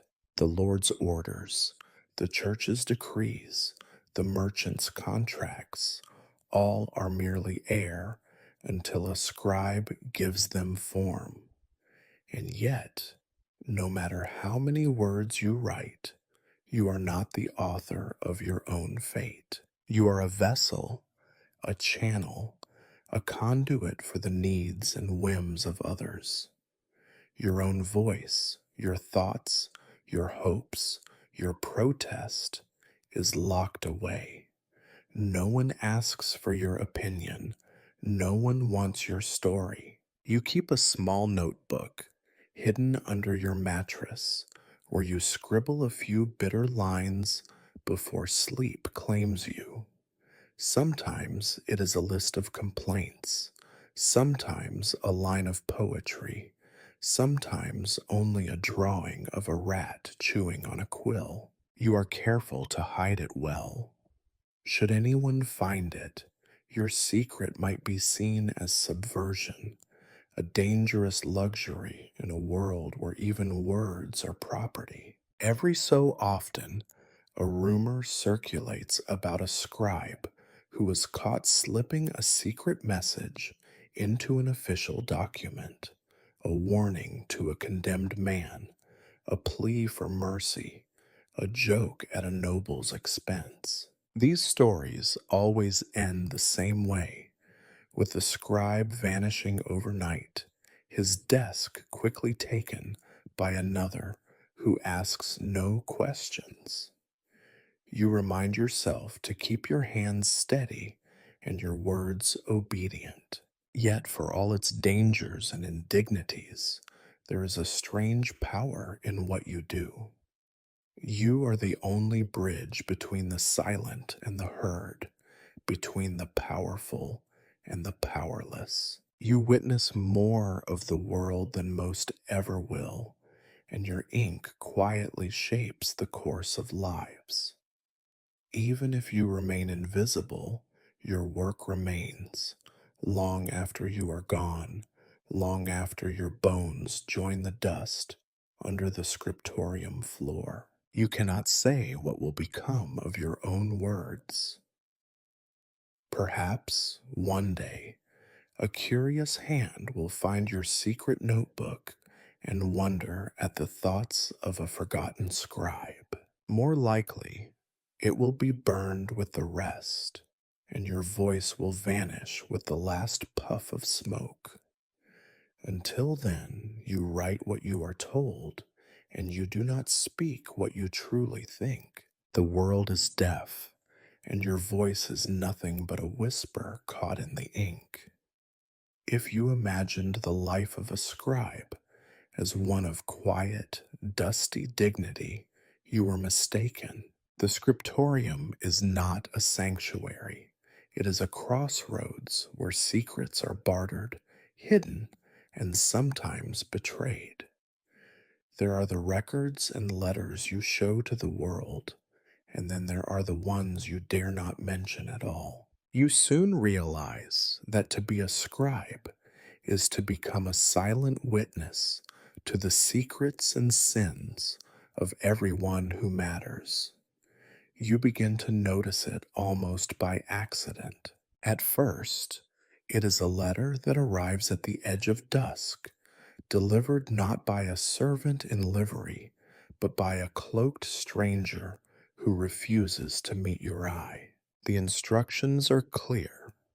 Copy the contents exactly. Do not ask questions and destroy the draft. The head scribe nods grimly, and you understand that this is not the time to show curiosity or initiative. Sometimes it is a nobleman who wants a contract drawn up for the sale of something never to be mentioned. A parcel of land traded for silence, a shipment of goods that does not appear in any official register, a name that vanishes from a family tree. Other times, it is the church itself requesting the removal or alteration of a confession, a donation, a will. You see pages torn from ledgers, lines erased by a knife, entries blotted so heavily with ink that they become nothing but a black, guilty stain.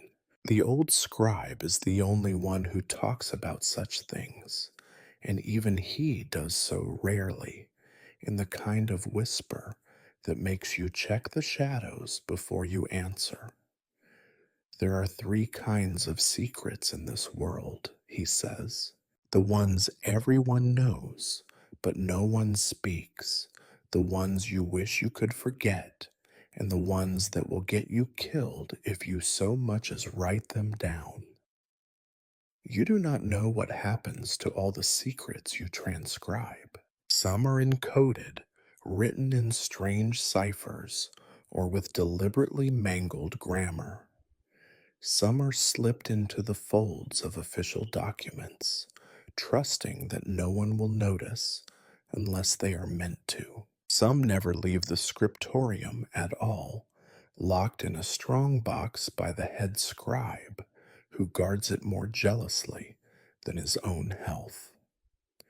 You are asked to write letters of blackmail, demands for money, or silence addressed in an elegant hand.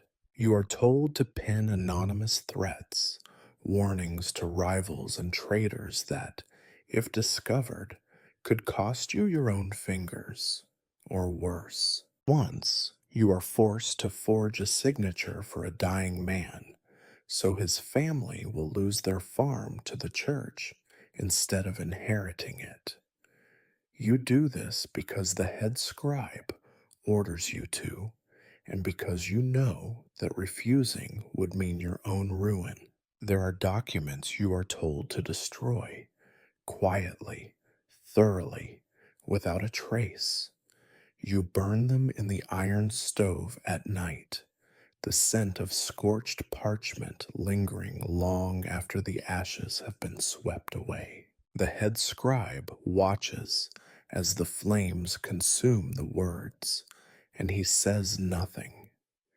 You understand that the fire is a final confession, the only absolution you will ever receive. Every so often, a secret leaks. A rumor spreads of a scribe who knew too much, who disappeared, whose body was found floating in the river or buried under the manure pile behind the stables. The scriptorium falls into an anxious hush. For a few weeks, everyone checks the locks twice, lowers their voices, and tries not to be the last to leave at night.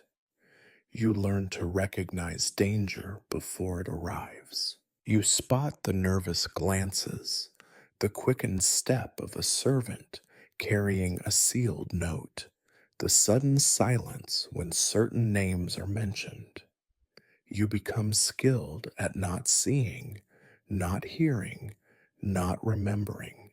When you are summoned to write something particularly sensitive, you wipe the sweat from your palms, dip your quill, and let your mind go blank. The best scribe is invisible, inaudible, and above all, forgettable. There are times when your conscience rebels, when you want to shout that you are not a conspirator or a criminal, just a scribe trying to keep your own belly filled and your head attached to your shoulders. But you know better than to voice such thoughts. The old scribe says, "The quill is a sword, and a sword can kill its master."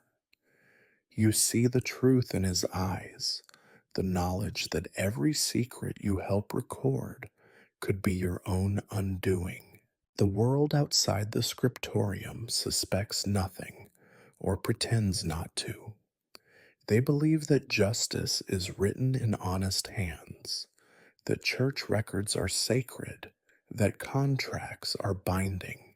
They do not see the stains, the erasures, the false signatures that smooth the way for the powerful and bury the weak. If they did, they might not care. Most are too busy with their own burdens to worry about the invisible ink of corruption. Sometimes, late at night, you remember the faces of those whose secrets you kept or destroyed. You wonder if any of them will outlast the words you wrote. More often, you remind yourself that you are only the scribe, not the master of fate. The world has always run on secrets, and your job is simply to record them, then forget them if you can. The older you get, the more you realize that every scribe has a choice to become hard and silent, a part of the machinery, or to break under the weight of what he knows. You are not sure which path you are on, but every day the ink stains on your fingers grow darker and the secrets in your memory multiply. The only thing you are certain of is that in this business, curiosity does not kill the cat, it kills the scribe. And you, for all your bitterness and exhaustion, would like to live a little longer. So you keep your head down, keep your mouth shut, and keep writing, always writing, as if nothing in the world could ever go wrong, until the day the secrets finally catch up with you and your name becomes just another entry erased from the record. You might think the greatest hardship in a scribe's life is mental, the crushing boredom, the silent guilt, the endless secrets. But even these burdens pale beside the simple, daily agony of material shortages. In the scriptorium, nothing is ever plentiful except demands. Parchment, ink, quills, wax, sand, all are precious, and all are always in danger of running out at the worst possible moment. Every morning, the inventory is recounted, and every morning it seems the list grows shorter. The head scribe grumbles over dwindling stocks of ink. He blames everyone except himself, and certainly never the Lord or the church, who pay for supplies with the same reluctance they pay for bread or labor. You are told to make do, and so you do, if only because there is no alternative. Ink is your lifeblood, and its absence is a calamity. On good days, there is proper iron gall ink, sharp and black, that bites into parchment and never fades. More often, you are forced to thin it with water until it runs gray and feeble. Sometimes you are given homemade mixtures, soot and stale wine, or a potion of boiled oak galls, vinegar, and whatever black powder can be begged from the apothecary. The result is unreliable. Some days the words blur and bleed. Other days they flake away like old scabs. The head scribe will still blame you when an important record fades, no matter how many times you warned him of the mixture's weakness. Quills are another ordeal. You are expected to keep your own. Cut them from the feathers that occasionally appear from the kitchen or the streets. The best quills are from goose or swan, soft and strong, but these are rare and coveted. Mostly, you make do with the crooked, chipped, and splintered cast offs scavenged from the gutters or bought at an absurd price from passing traders. You sharpen them with your knife until your hands are raw, always risking a slip and a blood stain that ruins the page. A bent quill will spit ink, tear parchment, and earn you the ridicule of your colleagues. You covet a well cut quill as others covet a warm coat or an extra bowl of stew. Parchment is precious beyond belief. Each sheet represents a sheep or goat, sometimes a calf if you are truly lucky, though calves are too valuable for such a waste. You are ordered to save every scrap, to write small and tight, to use margins as thin as possible. Mistakes are a crime. An error means hours spent scraping away ink with a dull blade, careful not to tear the skin, careful not to leave a blemish that will draw the wrath of the recipient. Occasionally, you are forced to write over a scraped page, the faint ghost of an older text lurking beneath your words. In these moments, history itself seems to press through the parchment, a palimpsest of failure and necessity. When parchment runs out, you turn to paper, a coarse and lumpy alternative made by monks or traders from far off lands. It is cheaper, but also more fragile. It dissolves if you look at it too harshly. The ink runs wild, the corners curl. Important documents are still done on parchment. Paper is reserved for drafts, practice, or the kind of records everyone pretends to keep, but no one cares to read. Wax and seals are another headache. You are supposed to affix a blob of colored wax to every letter, then press it with the right ring or stamp to prove its authority. But wax is expensive and melts too quickly in the summer or cracks in the winter. The stamps are jealously guarded. Lose one, and you risk both your job and your life. Sometimes you resort to melted tallow or resin, knowing full well the risk, praying the recipient is too distracted or illiterate to notice. When all else fails, you improvise a thumbprint, a scrap of colored cloth, a smear of soot. It is not legal, not proper, but neither is anything else in your life. Sand is needed to blot the ink and dry the page. The scriptorium's sand is reused until it is gray with dust and crumbs. You sprinkle it gingerly, then shake it back into the communal pot, hoping there are no lice or vermin hiding in the grains. Sometimes A distracted scribe uses ashes instead, and the documents reek of burnt bread for days.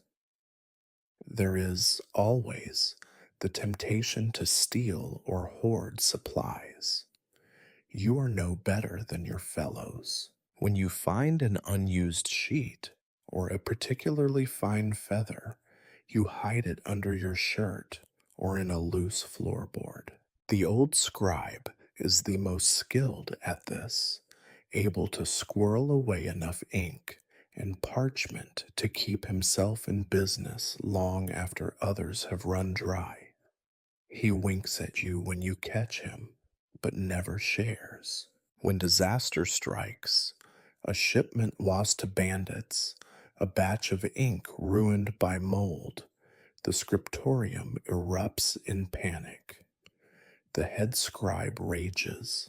The junior scribes curse their luck. The senior ones try to barter with merchants and monks. For a few days, chaos reigns.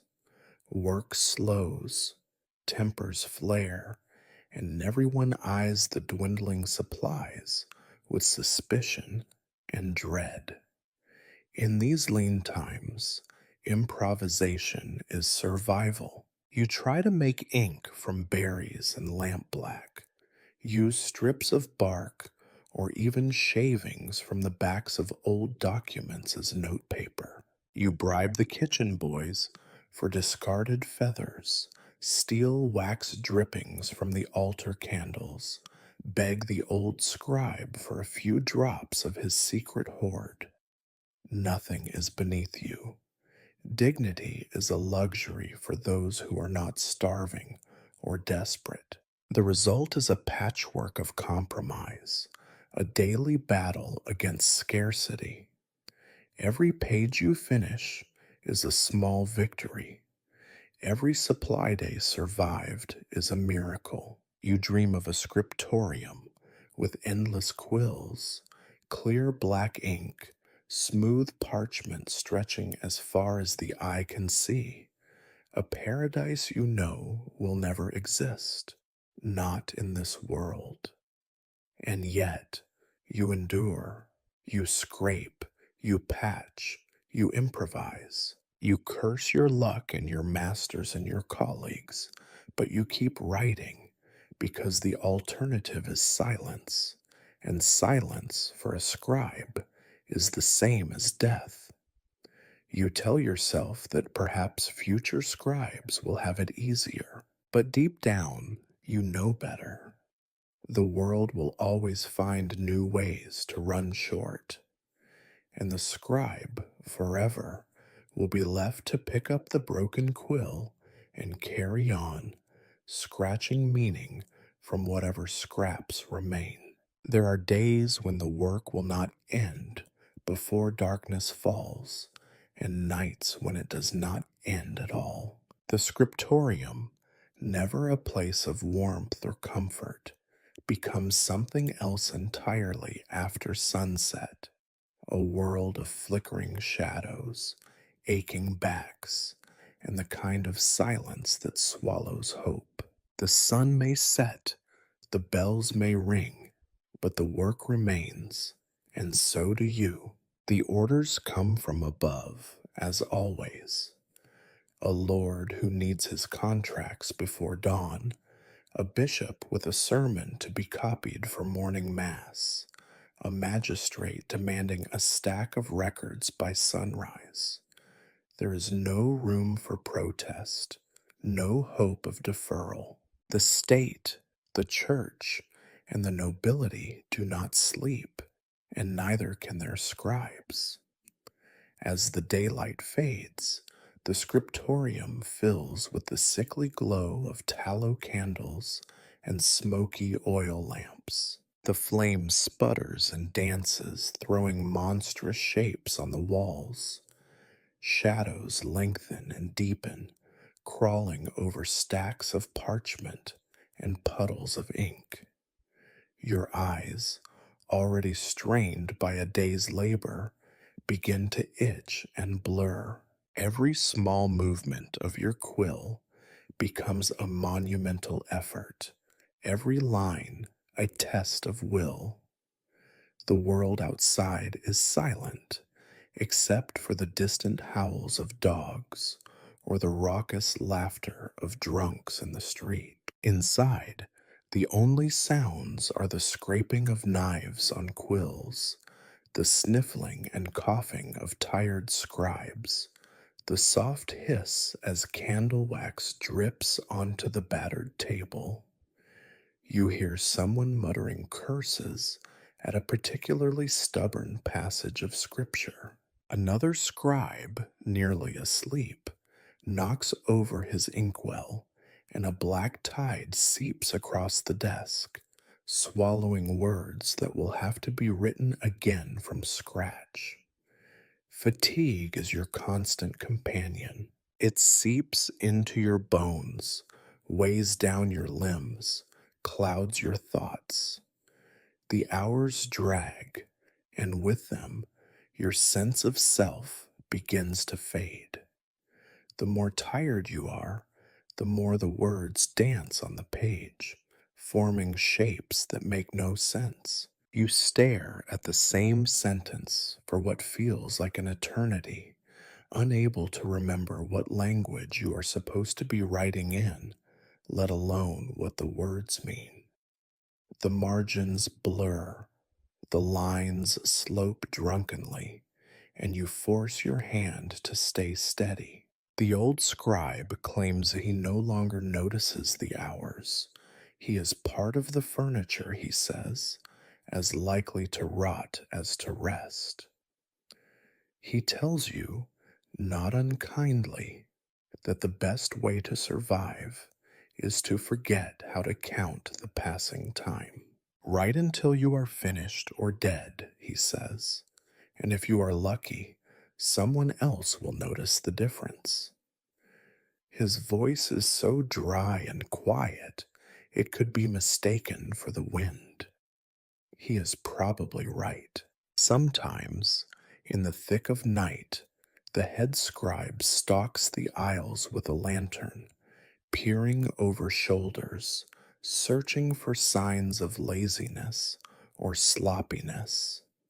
His footsteps are heavy and slow, like doom itself making its rounds. You do not dare look up. You keep writing, even as your vision doubles and your head nods. If you are caught sleeping, the punishment is swift.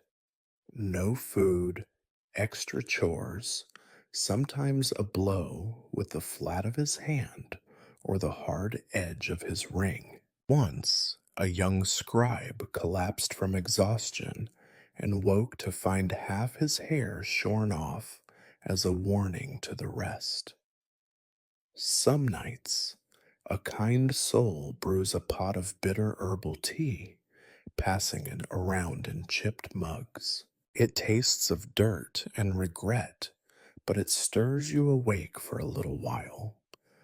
On desperate occasions, someone will sneak in a cup of wine, though the risk is great. Drink too much, and your work will be as useless as if you had slept. Still, the warmth is welcome, the brief laughter a crack in the darkness. Mistakes multiply as the hours pass. You scrape away blots with your knife until the parchment is as thin as your patience. You pray that you have not copied a name incorrectly, that you have not switched a figure, that you have not made the kind of error that will come back to haunt you in daylight. The fear of failure is a constant drumbeat behind your eyes, driving you forward long after your body has begged for rest. Outside, the cold seeps in through stone walls and shuttered windows. Your breath fogs in the candlelight. Your fingers go numb, and the quill slips in your grip. You blow on your hands, stretch your aching neck, and keep working. There is no point in stopping. There is no one to take your place. By the time the bells of morning begin to sound, you are little more than a shadow of yourself. Your face is smeared with ink, your clothes stiff with sweat and candle grease, your mind empty except for the rhythm of work. The others look the same, hollow eyed, silent, haunted by the knowledge that there will be no thanks, no reward, not even a moment to rest. When the last contract is sealed, the last letter stacked, the head scribe nods, not with approval, but with the grudging acceptance that you have survived another night. You stumble home as the city awakens. The air is cold and sharp, the streets wet with dew. Your bed is a promise you almost believe in.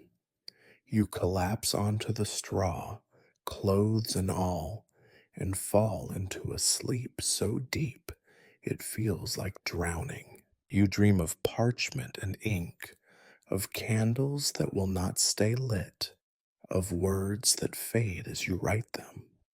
When you wake, it is always too soon. The bell rings, the scriptorium waits, and the cycle begins again. Your fatigue is a cloak you cannot shed. The only cure is an empty scriptorium, but you know you will never see one, not until you leave this world for good.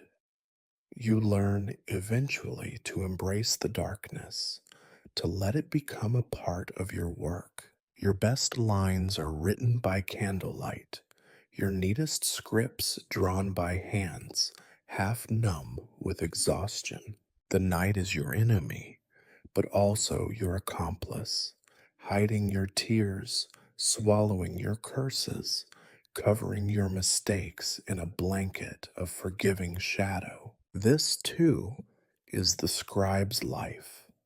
Not glory, not comfort, not peace, but the long, slow burning of your own candle. You watch it gutter and sputter, knowing it will not last. And still you write because you must. If you imagined your job would shield you from the whims of the powerful, a few days among the nobility's parchments disabuses you of that fantasy. There is a particular flavor of anxiety that comes only when you are tasked with drafting, copying, or interpreting the documents of those born to command and entitled, by blood alone, to judge. You become not merely a scribe, but a target, an easy one, too, as you cannot draw a sword or buy a pardon. The nobles descend on the scriptorium in waves, bored young men in velvet, ancient women shrouded in black, stewards drunk on borrowed power, and widows with voices as sharp as their rings. They arrive with their demands, as with their retinues, noisily, impatiently, convinced of the world's obligation to their every whim.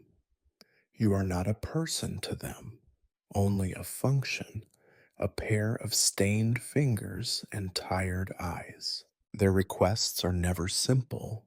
One demands a contract be copied precisely as written, except perhaps for a few names and sums, which must be corrected with discretion. Another presents a tangle of claims and counterclaims for an estate disputed among cousins who hate one another more than they hate you. A third brings a letter meant to terrify a rival, its threats buried in legal niceties, and instructs you to make it impressive.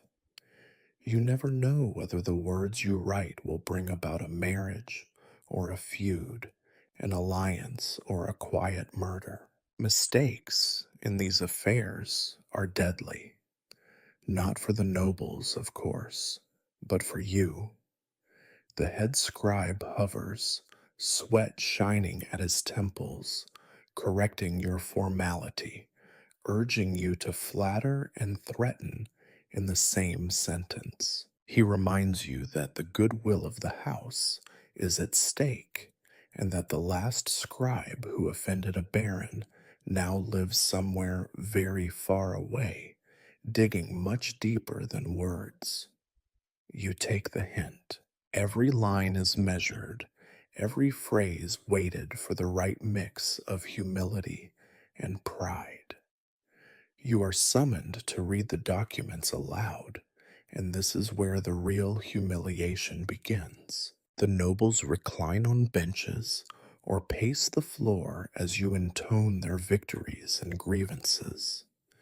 They interrupt often, correcting a word, questioning a phrase, berating you for a mistake they themselves dictated. Some laugh at your accent or the trembling of your voice.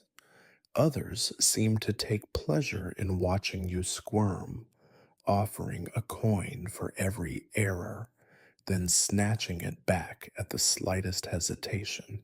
Occasionally, a noble requests a private meeting away from the head scribe's ears. They hand you a sealed note or dictate a letter that must never be shown to anyone else. You feel the weight of the secret in your hands, a bribe, a threat, a confession, and you pray you will not be caught in the crossfire if things go wrong. The old scribe warns you that nobles have long memories and short tempers, and that it is better to be invisible than clever. He says, when a noble thanks you, check your pockets. When a noble smiles, check your back. There are times when the scriptorium is summoned to the manor house itself. These visits are both an honor and a hazard.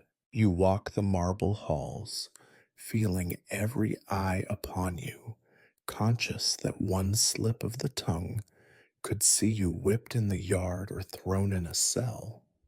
The stewards treat you with the contempt of those who must serve, but wish they did not. The housemaids whisper as you pass, and the guards, bored and brutal, find endless amusement in tripping a scribe or spilling his ink. In the manor's grand library, you copy family trees, dowries, records of debts paid and unpaid. The ink is better, the parchment smoother, but the air is heavier and the silence more dangerous. You overhear snatches of conversation, plots, scandals, names whispered like curses, and you file them away in the dark corners of your mind. You know better than to repeat what you have heard, but sometimes knowledge leaks out in your sleep, and you wake in a cold sweat, heart pounding, praying you have not spoken aloud. Rarely, your work brings you to the threshold of real power. A well written contract secures a marriage, a land deed settles a dispute, a carefully crafted letter averts a duel. But when things go wrong, and they always do, the blame runs downhill. The scribe is accused of treachery, incompetence, or both. A single misplaced comma can become evidence of conspiracy. Your only defense is silence, humility, and a fervent hope that today's noble has more pressing enemies than a half starved clerk. Payment is inconsistent. A grateful lord may toss you a few coins or a slice of meat. More often, you are rewarded with nothing but a scowl and the privilege of being ignored. When the mood is particularly foul, you are left to bear the cost of ink and parchment yourself, with only a vague promise that the house will remember your service. They do not remember. Some scribes, foolish or desperate, try to curry favor, slipping secrets, forging alliances, offering improvements to documents for a little extra pay. It almost always ends badly. The lucky ones are merely dismissed. The unlucky ones vanish. In the evenings, you watch the carriages rattle away, the nobles wrapped in velvet and furs, while you are left in the gutter, your hands black with ink, your stomach hollow. You wonder how it is that the fate of a great house can depend on the scratches of your quill, and yet your own fate is as uncertain as a candle in the wind. You return to your cramped corner, the noble's scent of perfume and power, replaced by the sharp tang of ink and sweat. You add the day's humiliations to the long ledger in your mind and tell yourself that tomorrow you will simply write what you are told and keep your eyes on the page. You tell yourself this is wisdom. The old scribe calls it survival. In truth, it is only another form of submission. One more way the world keeps you in your place, writing the words that shape others' fortunes, while your own life is written in invisible ink. You do not expect to become attached to those around you. The scriptorium is not a family, nor even a fellowship.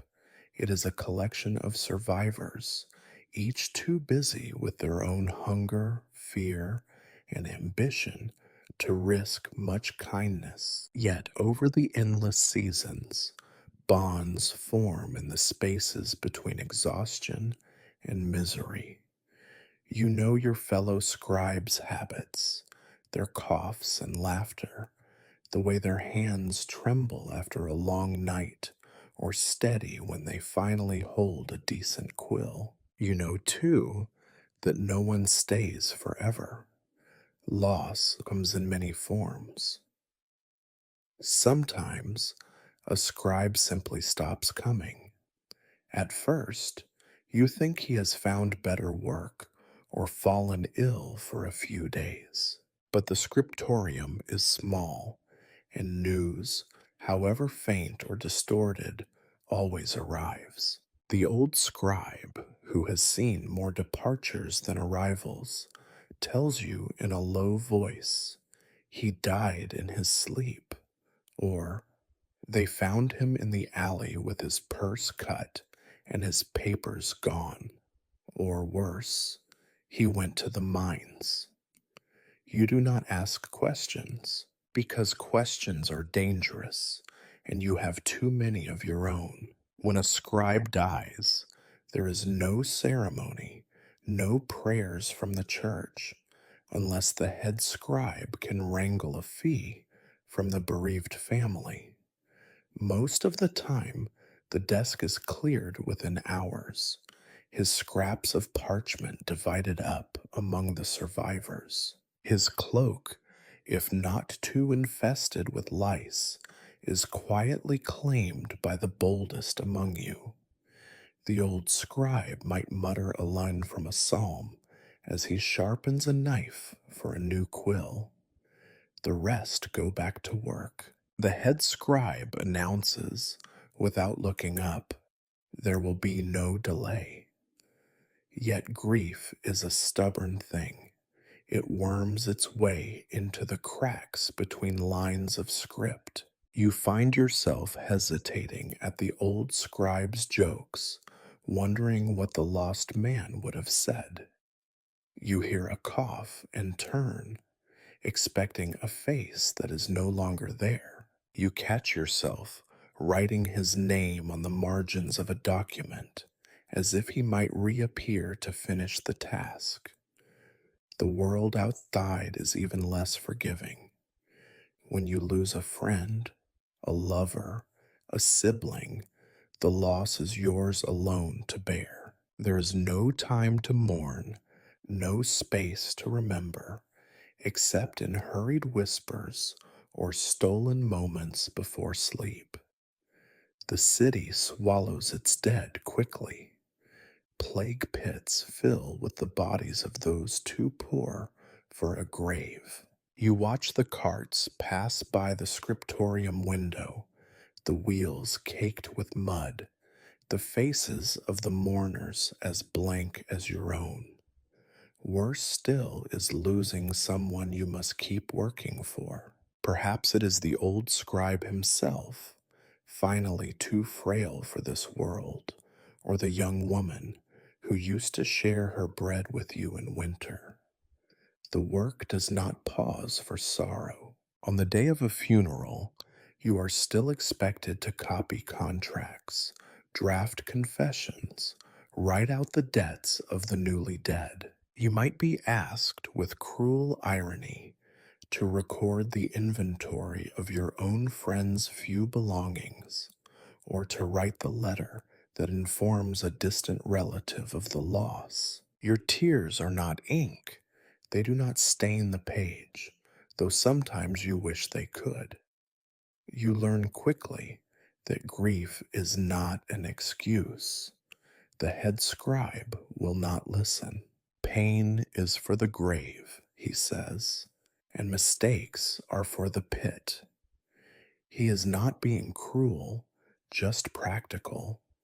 There is always another hand to write, always another body to fill the seat. If you falter, you risk not only your own meal, but the tiny thread of safety you have managed to cling to. In time, you become skilled at compartmentalizing. You push the loss down, focus on the rhythm of the quill and the pattern of the words. There is a strange comfort in routine, the same documents, the same complaints, the same pointless arguments about ink and parchment. You count your losses quietly in the privacy of your own thoughts, and you keep moving. The world will not stop for your grief, neither will the work. There are days, however, when the weight becomes too much. You find yourself staring at the wall, the words on the page swimming, your hand frozen in mid stroke. You remember a joke told by the lost scribe, a scrap of gossip, a kindness shown when the head scribe was not watching. You remember, too, the sound of laughter that now rings hollow in the echoing scriptorium. At night, you may dream of the faces you have lost. Sometimes they are healthy and whole, teasing you for your slowness or your mistakes. Sometimes they are cold and distant, receding into darkness with the rest of your regrets. You wake with the taste of ashes in your mouth, unsure whether the dream was a comfort or a curse. The old scribe, if he sees you struggling, might offer a crumb of advice. Write it down, then let it go. The world is full of ghosts, and a scribe's job is not to carry them. He sounds wise, but you can see the ghosts in his eyes too. No one is untouched. The best you can do is write through the grief, word by word, line by line, until the pain dulls to a manageable ache. You discover that even the dead have their place in your daily routine. You copy their last wills, record their debts, list their survivors. In a way, your hand gives them a brief second life, a moment when their name, at least, is seen and spoken before it vanishes into the ledger. The cruelest truth is that your own loss will pass just as quietly. When your time comes, the desk will be cleared, the quills divided, the next scribe will take your place without a word. You too will become a name in a list, a shadow in someone's dream, a ghost at the edge of the scriptorium's candlelight. But until then, You write, you endure. Grief may slow your hand, but it cannot stop it. The work continues because it must. No matter how many words you write, how many documents you file away, your own story lingers at the edges of the parchment. The scriptorium, for all its tedium and repetition, is not an escape from memory. In fact, it is the perfect place for the past to settle like dust on your shoulders, growing heavier with every day you survive. At first, you imagine you can leave your history at the door as you do your muddy boots. You tell yourself that what happened before, the choices, the failures, the betrayals, no longer matter. The scribe is meant to be invisible, a mere extension of quill and ink, a witness without a past. But you soon realize that the room is thick with other people's ghosts and, inevitably, with your own. Some memories rise up at the worst times. The face of someone you let down, the echo of a promise you could not keep, the shame of a moment when hunger or fear made you cruel. They come to you in the silent hours between assignments or when the candle gutters and your hand moves without your mind. The past creeps in while you are copying lists of debts or recording births and deaths or scribing a confession that sounds too much like your own. The old scribe says everyone has secrets, and most are best left unwritten. Ink cannot erase what you have done, he tells you, but it can help you forget for a while. He has his own shadows, people lost in plague years, opportunities wasted, wrong words spoken at the wrong time. You suspect he was once something more than a clerk, perhaps even someone respected or feared. Now, like you, he lives in the margins, trying not to look back. You see your own story reflected in others too. The widow who became a scribe when her children died and her husband vanished in the wars. The young man who fled the fields to escape a vengeful lord, only to find that even in the city, memory hunts you down. The woman who writes with her left hand because her right was broken as a child by a master she still dreams about. You realize that everyone here is running from something, though none will say what it is. The work sometimes makes the past worse. There are days when you are ordered to copy letters you wrote yourself long ago for someone who is now gone. You see your younger hand in the shape of a capital letter or a phrase you once thought clever. You notice how hope and pride lived in your writing, how the world has since worn them away. You find yourself judging the person you used to be, wishing you had been smarter, braver, or at least luckier. Other times, the past is thrown in your face by those who remember too well. An old creditor appears at the scriptorium door, demanding a debt you can no longer pay. A childhood friend, now a beggar, asks for help in a voice thick with bitterness.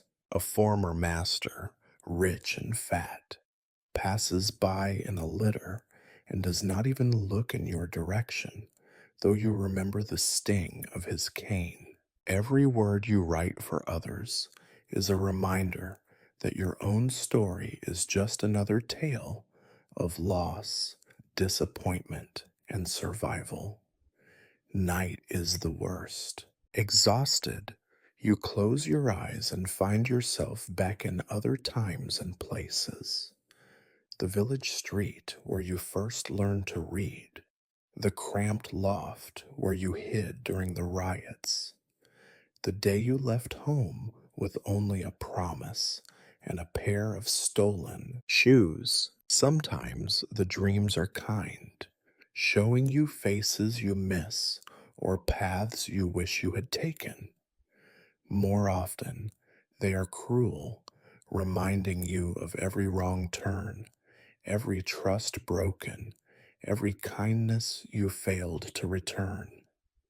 You try to outrun the past with work. You tell yourself that if you keep moving, keep writing, the memories cannot catch up. You take the hardest tasks, the longest shifts, the most tedious assignments, because fatigue is easier than regret. But the ghosts are patient. They wait for you in the quiet moments, in the space between the words.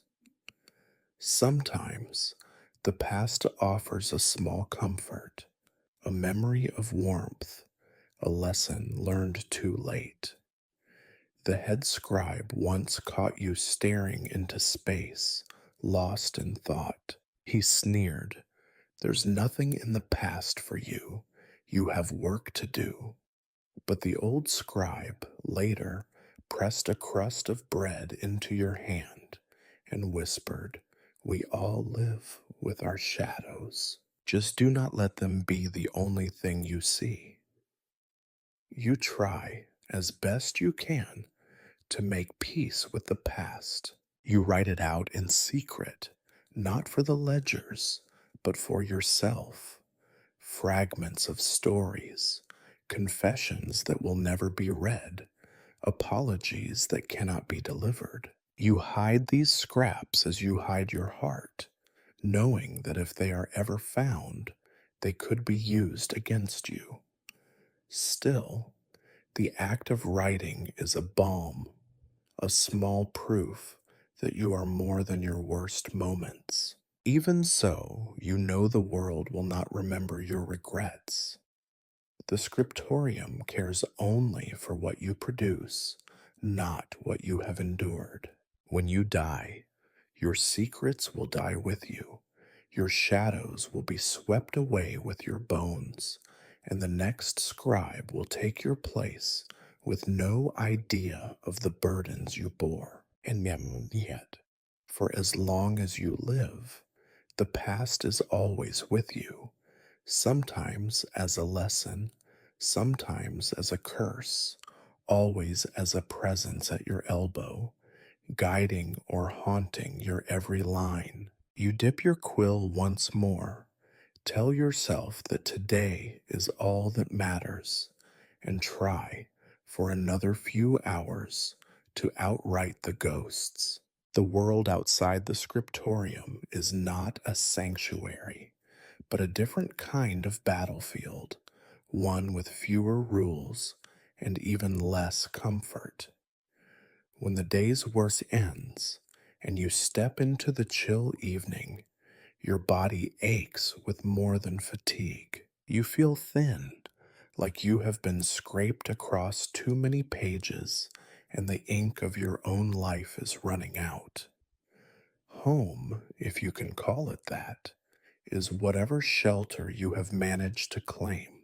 For most scribes, this means a cramped, cold room in a dilapidated tenement where the floorboards creak louder than your voice, and every crack in the wall lets in the city's filth and the winter's bite. Some nights, you share your mattress with lice, fleas, and the gnawing certainty that tomorrow will not be better. The neighbors are strangers, suspicious and silent, bound to you only by proximity and poverty. Their lives, too, are measured in crumbs of bread and whispered arguments behind thin doors.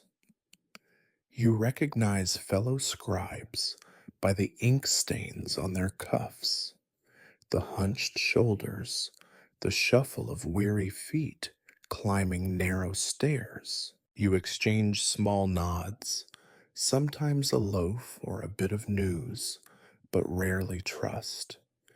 Everyone is always on the edge of eviction, and the landlord is a shadow who comes knocking when you least expect it, demanding payment in coin or favors. Inside your room, the luxury of solitude is quickly exposed as another kind of prison. The straw mattress stinks of old sweat. The tiny window is clouded with grime. A single stool serves as table, chair, and wardrobe. On good days, you light a candle to chase away the dark and pretend you are something more than a beast of burden. On bad days, you save the wax and sit in the gloom, listening to the rats gnaw the bones in the alley and the distant clatter of a city that is always awake. Here, in your little patch of borrowed space, you try to remember what it means to be yourself. The scriptorium's endless demands fade, if only for an hour. You attempt the rituals of normal life, patching your threadbare cloak, counting the meager coins in your purse, rubbing ointment on your cramped hand, wishing you had someone to talk to.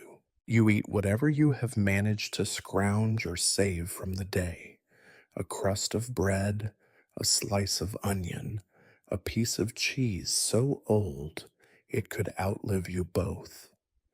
On rare nights, you boil a little water for tea and breathe the steam as if it were a prayer. Some scribes, less lucky or less careful, share their homes with others: widows, orphans, runaways, anyone desperate enough to accept a damp corner and a roof that only leaks on one side.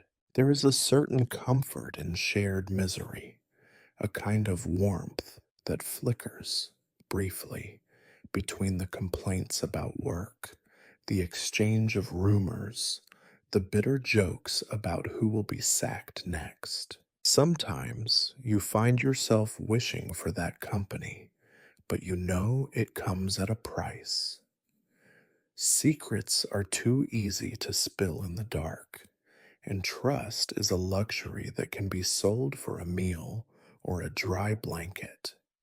Your possessions are few and precious: a spare shirt, if you are fortunate, a battered knife, a half used cake of soap, a comb with more teeth missing than present. Most valuable of all are your tools, your quills, your knife, a tiny vial of precious ink, and a few scraps of hoarded parchment. These you hide in a hollow in the wall, wrapped in rags, and check every morning as if they might have sprouted legs and run away in the night. You have routines. Each night, you clean your hands as best you can, scrubbing at the ink stains that never quite disappear. You stretch your fingers, hoping to stave off the cramps and the cold. Sometimes you write in your secret notebook, not work, not records, but scraps of thought, snatches of memory, lines of poetry you barely remember learning. You write for yourself, for the part of you that still believes you are something more than a tool. On the best evenings, you sit by the window and watch the city, its lights flickering like distant stars, its noise muffled by layers of stone and suffering. You wonder about the people in the better houses, the merchants with their soft beds, the nobles with their roaring fires. You wonder what it would be like to wake up without fear, to work for yourself, to eat until you are full. But those dreams are fragile and easily broken. More often, your thoughts are interrupted by the scrape of boots on the stairs, the shout of a neighbor quarreling over debts, or the sudden, ugly sound of violence in the street below. The city is not safe, not for anyone, and least of all for scribes who are seen as both servants and spies, useful, disposable, and always resented.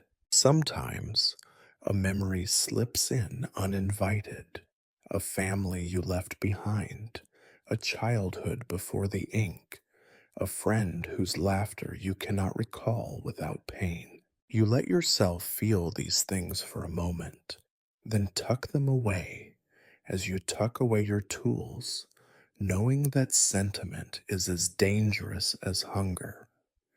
Eventually, exhaustion wins. You curl up on your mattress, pull your cloak tight around you, and let the darkness have you. In sleep, the lines between home and scriptorium blur. You dream of endless rows of desks, of ink stained hands and unreadable documents, of doors that lead nowhere. When morning comes, you rise stiff and sore, already dreading the walk back to the scriptorium.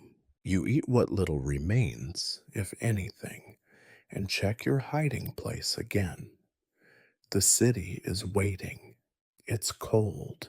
It's noise. It's hunger. You take a last look at your tiny room, the four stained walls that hold what is left of you, and step out into the day. You do this not because you hope for change, but because there is no choice. For a scribe, the world outside the scriptorium is just another chapter in a book that never ends. Sometimes quieter, sometimes lonelier, always written in the same invisible ink. You might think, after so many years, so many days measured by quill strokes, by candle drippings, by the number of times your back has bent and your ink stained fingers have cramped, that you would find some grand meaning in all this. But the truth, like everything else in the scribe's life, is both simpler and harder to swallow. You are not a hero, nor a villain. You are not a forgotten genius or a tragic martyr.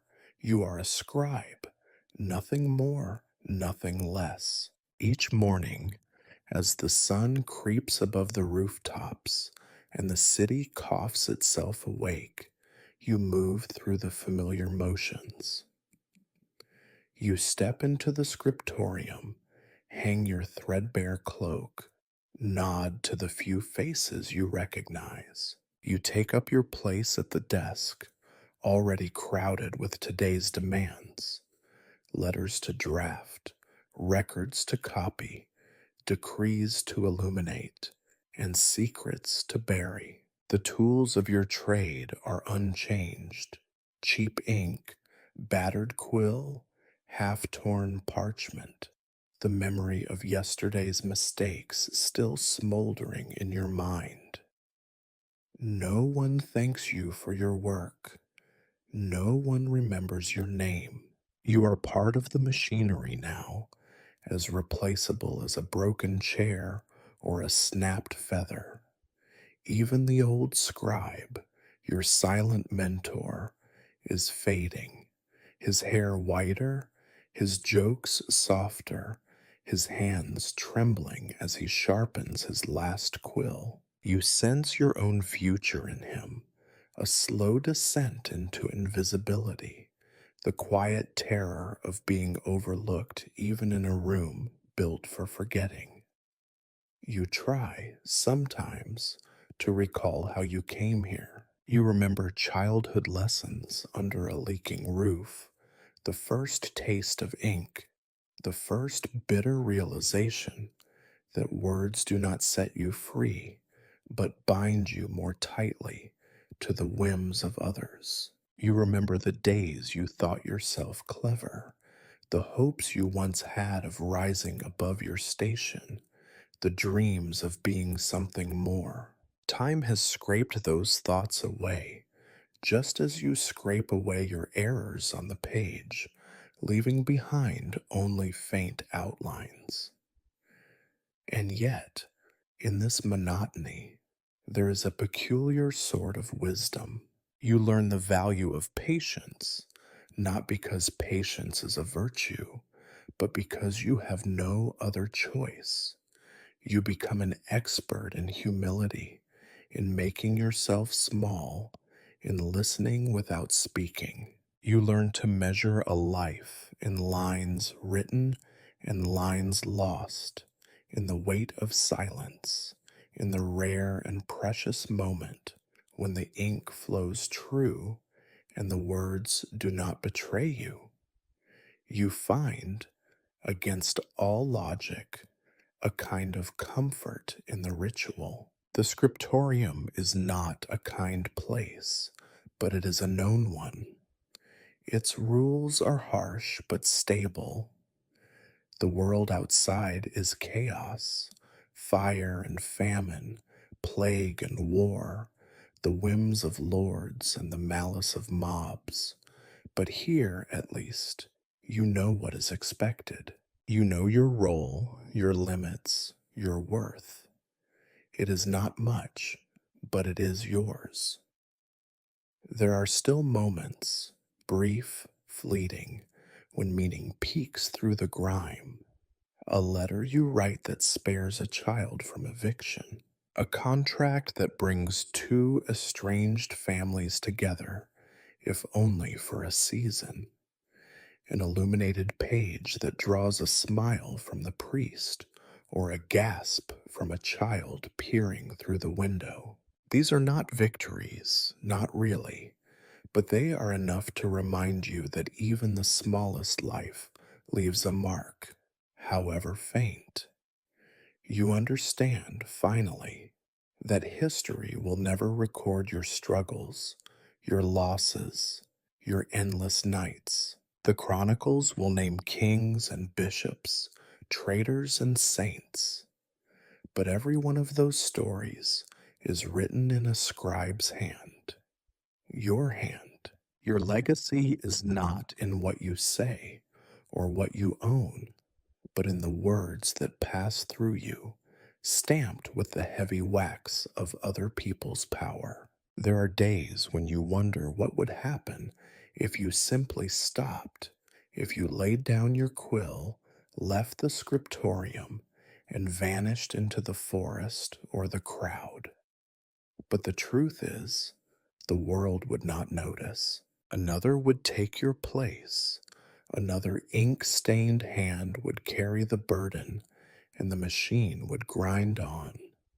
So you stay, you endure, not out of hope or fear, not out of loyalty or rebellion, but because this is what you know. You write because writing is the only thing left that is yours, the only thing you have mastered. You accept your obscurity, your anonymity, your smallness, because in this world, the act of enduring is itself a kind of triumph. At night, you sit in your tiny room, the last candle guttering, and you look at the day's work. You wonder if it matters, if any of it ever mattered, and you find you cannot answer. All you know is that you will rise again tomorrow, take up your quill, and write the next line. Not because it is glorious or meaningful or remembered, but because someone must. In this, at least, you are certain. The story goes on, even if no one remembers the name of the scribe who wrote it.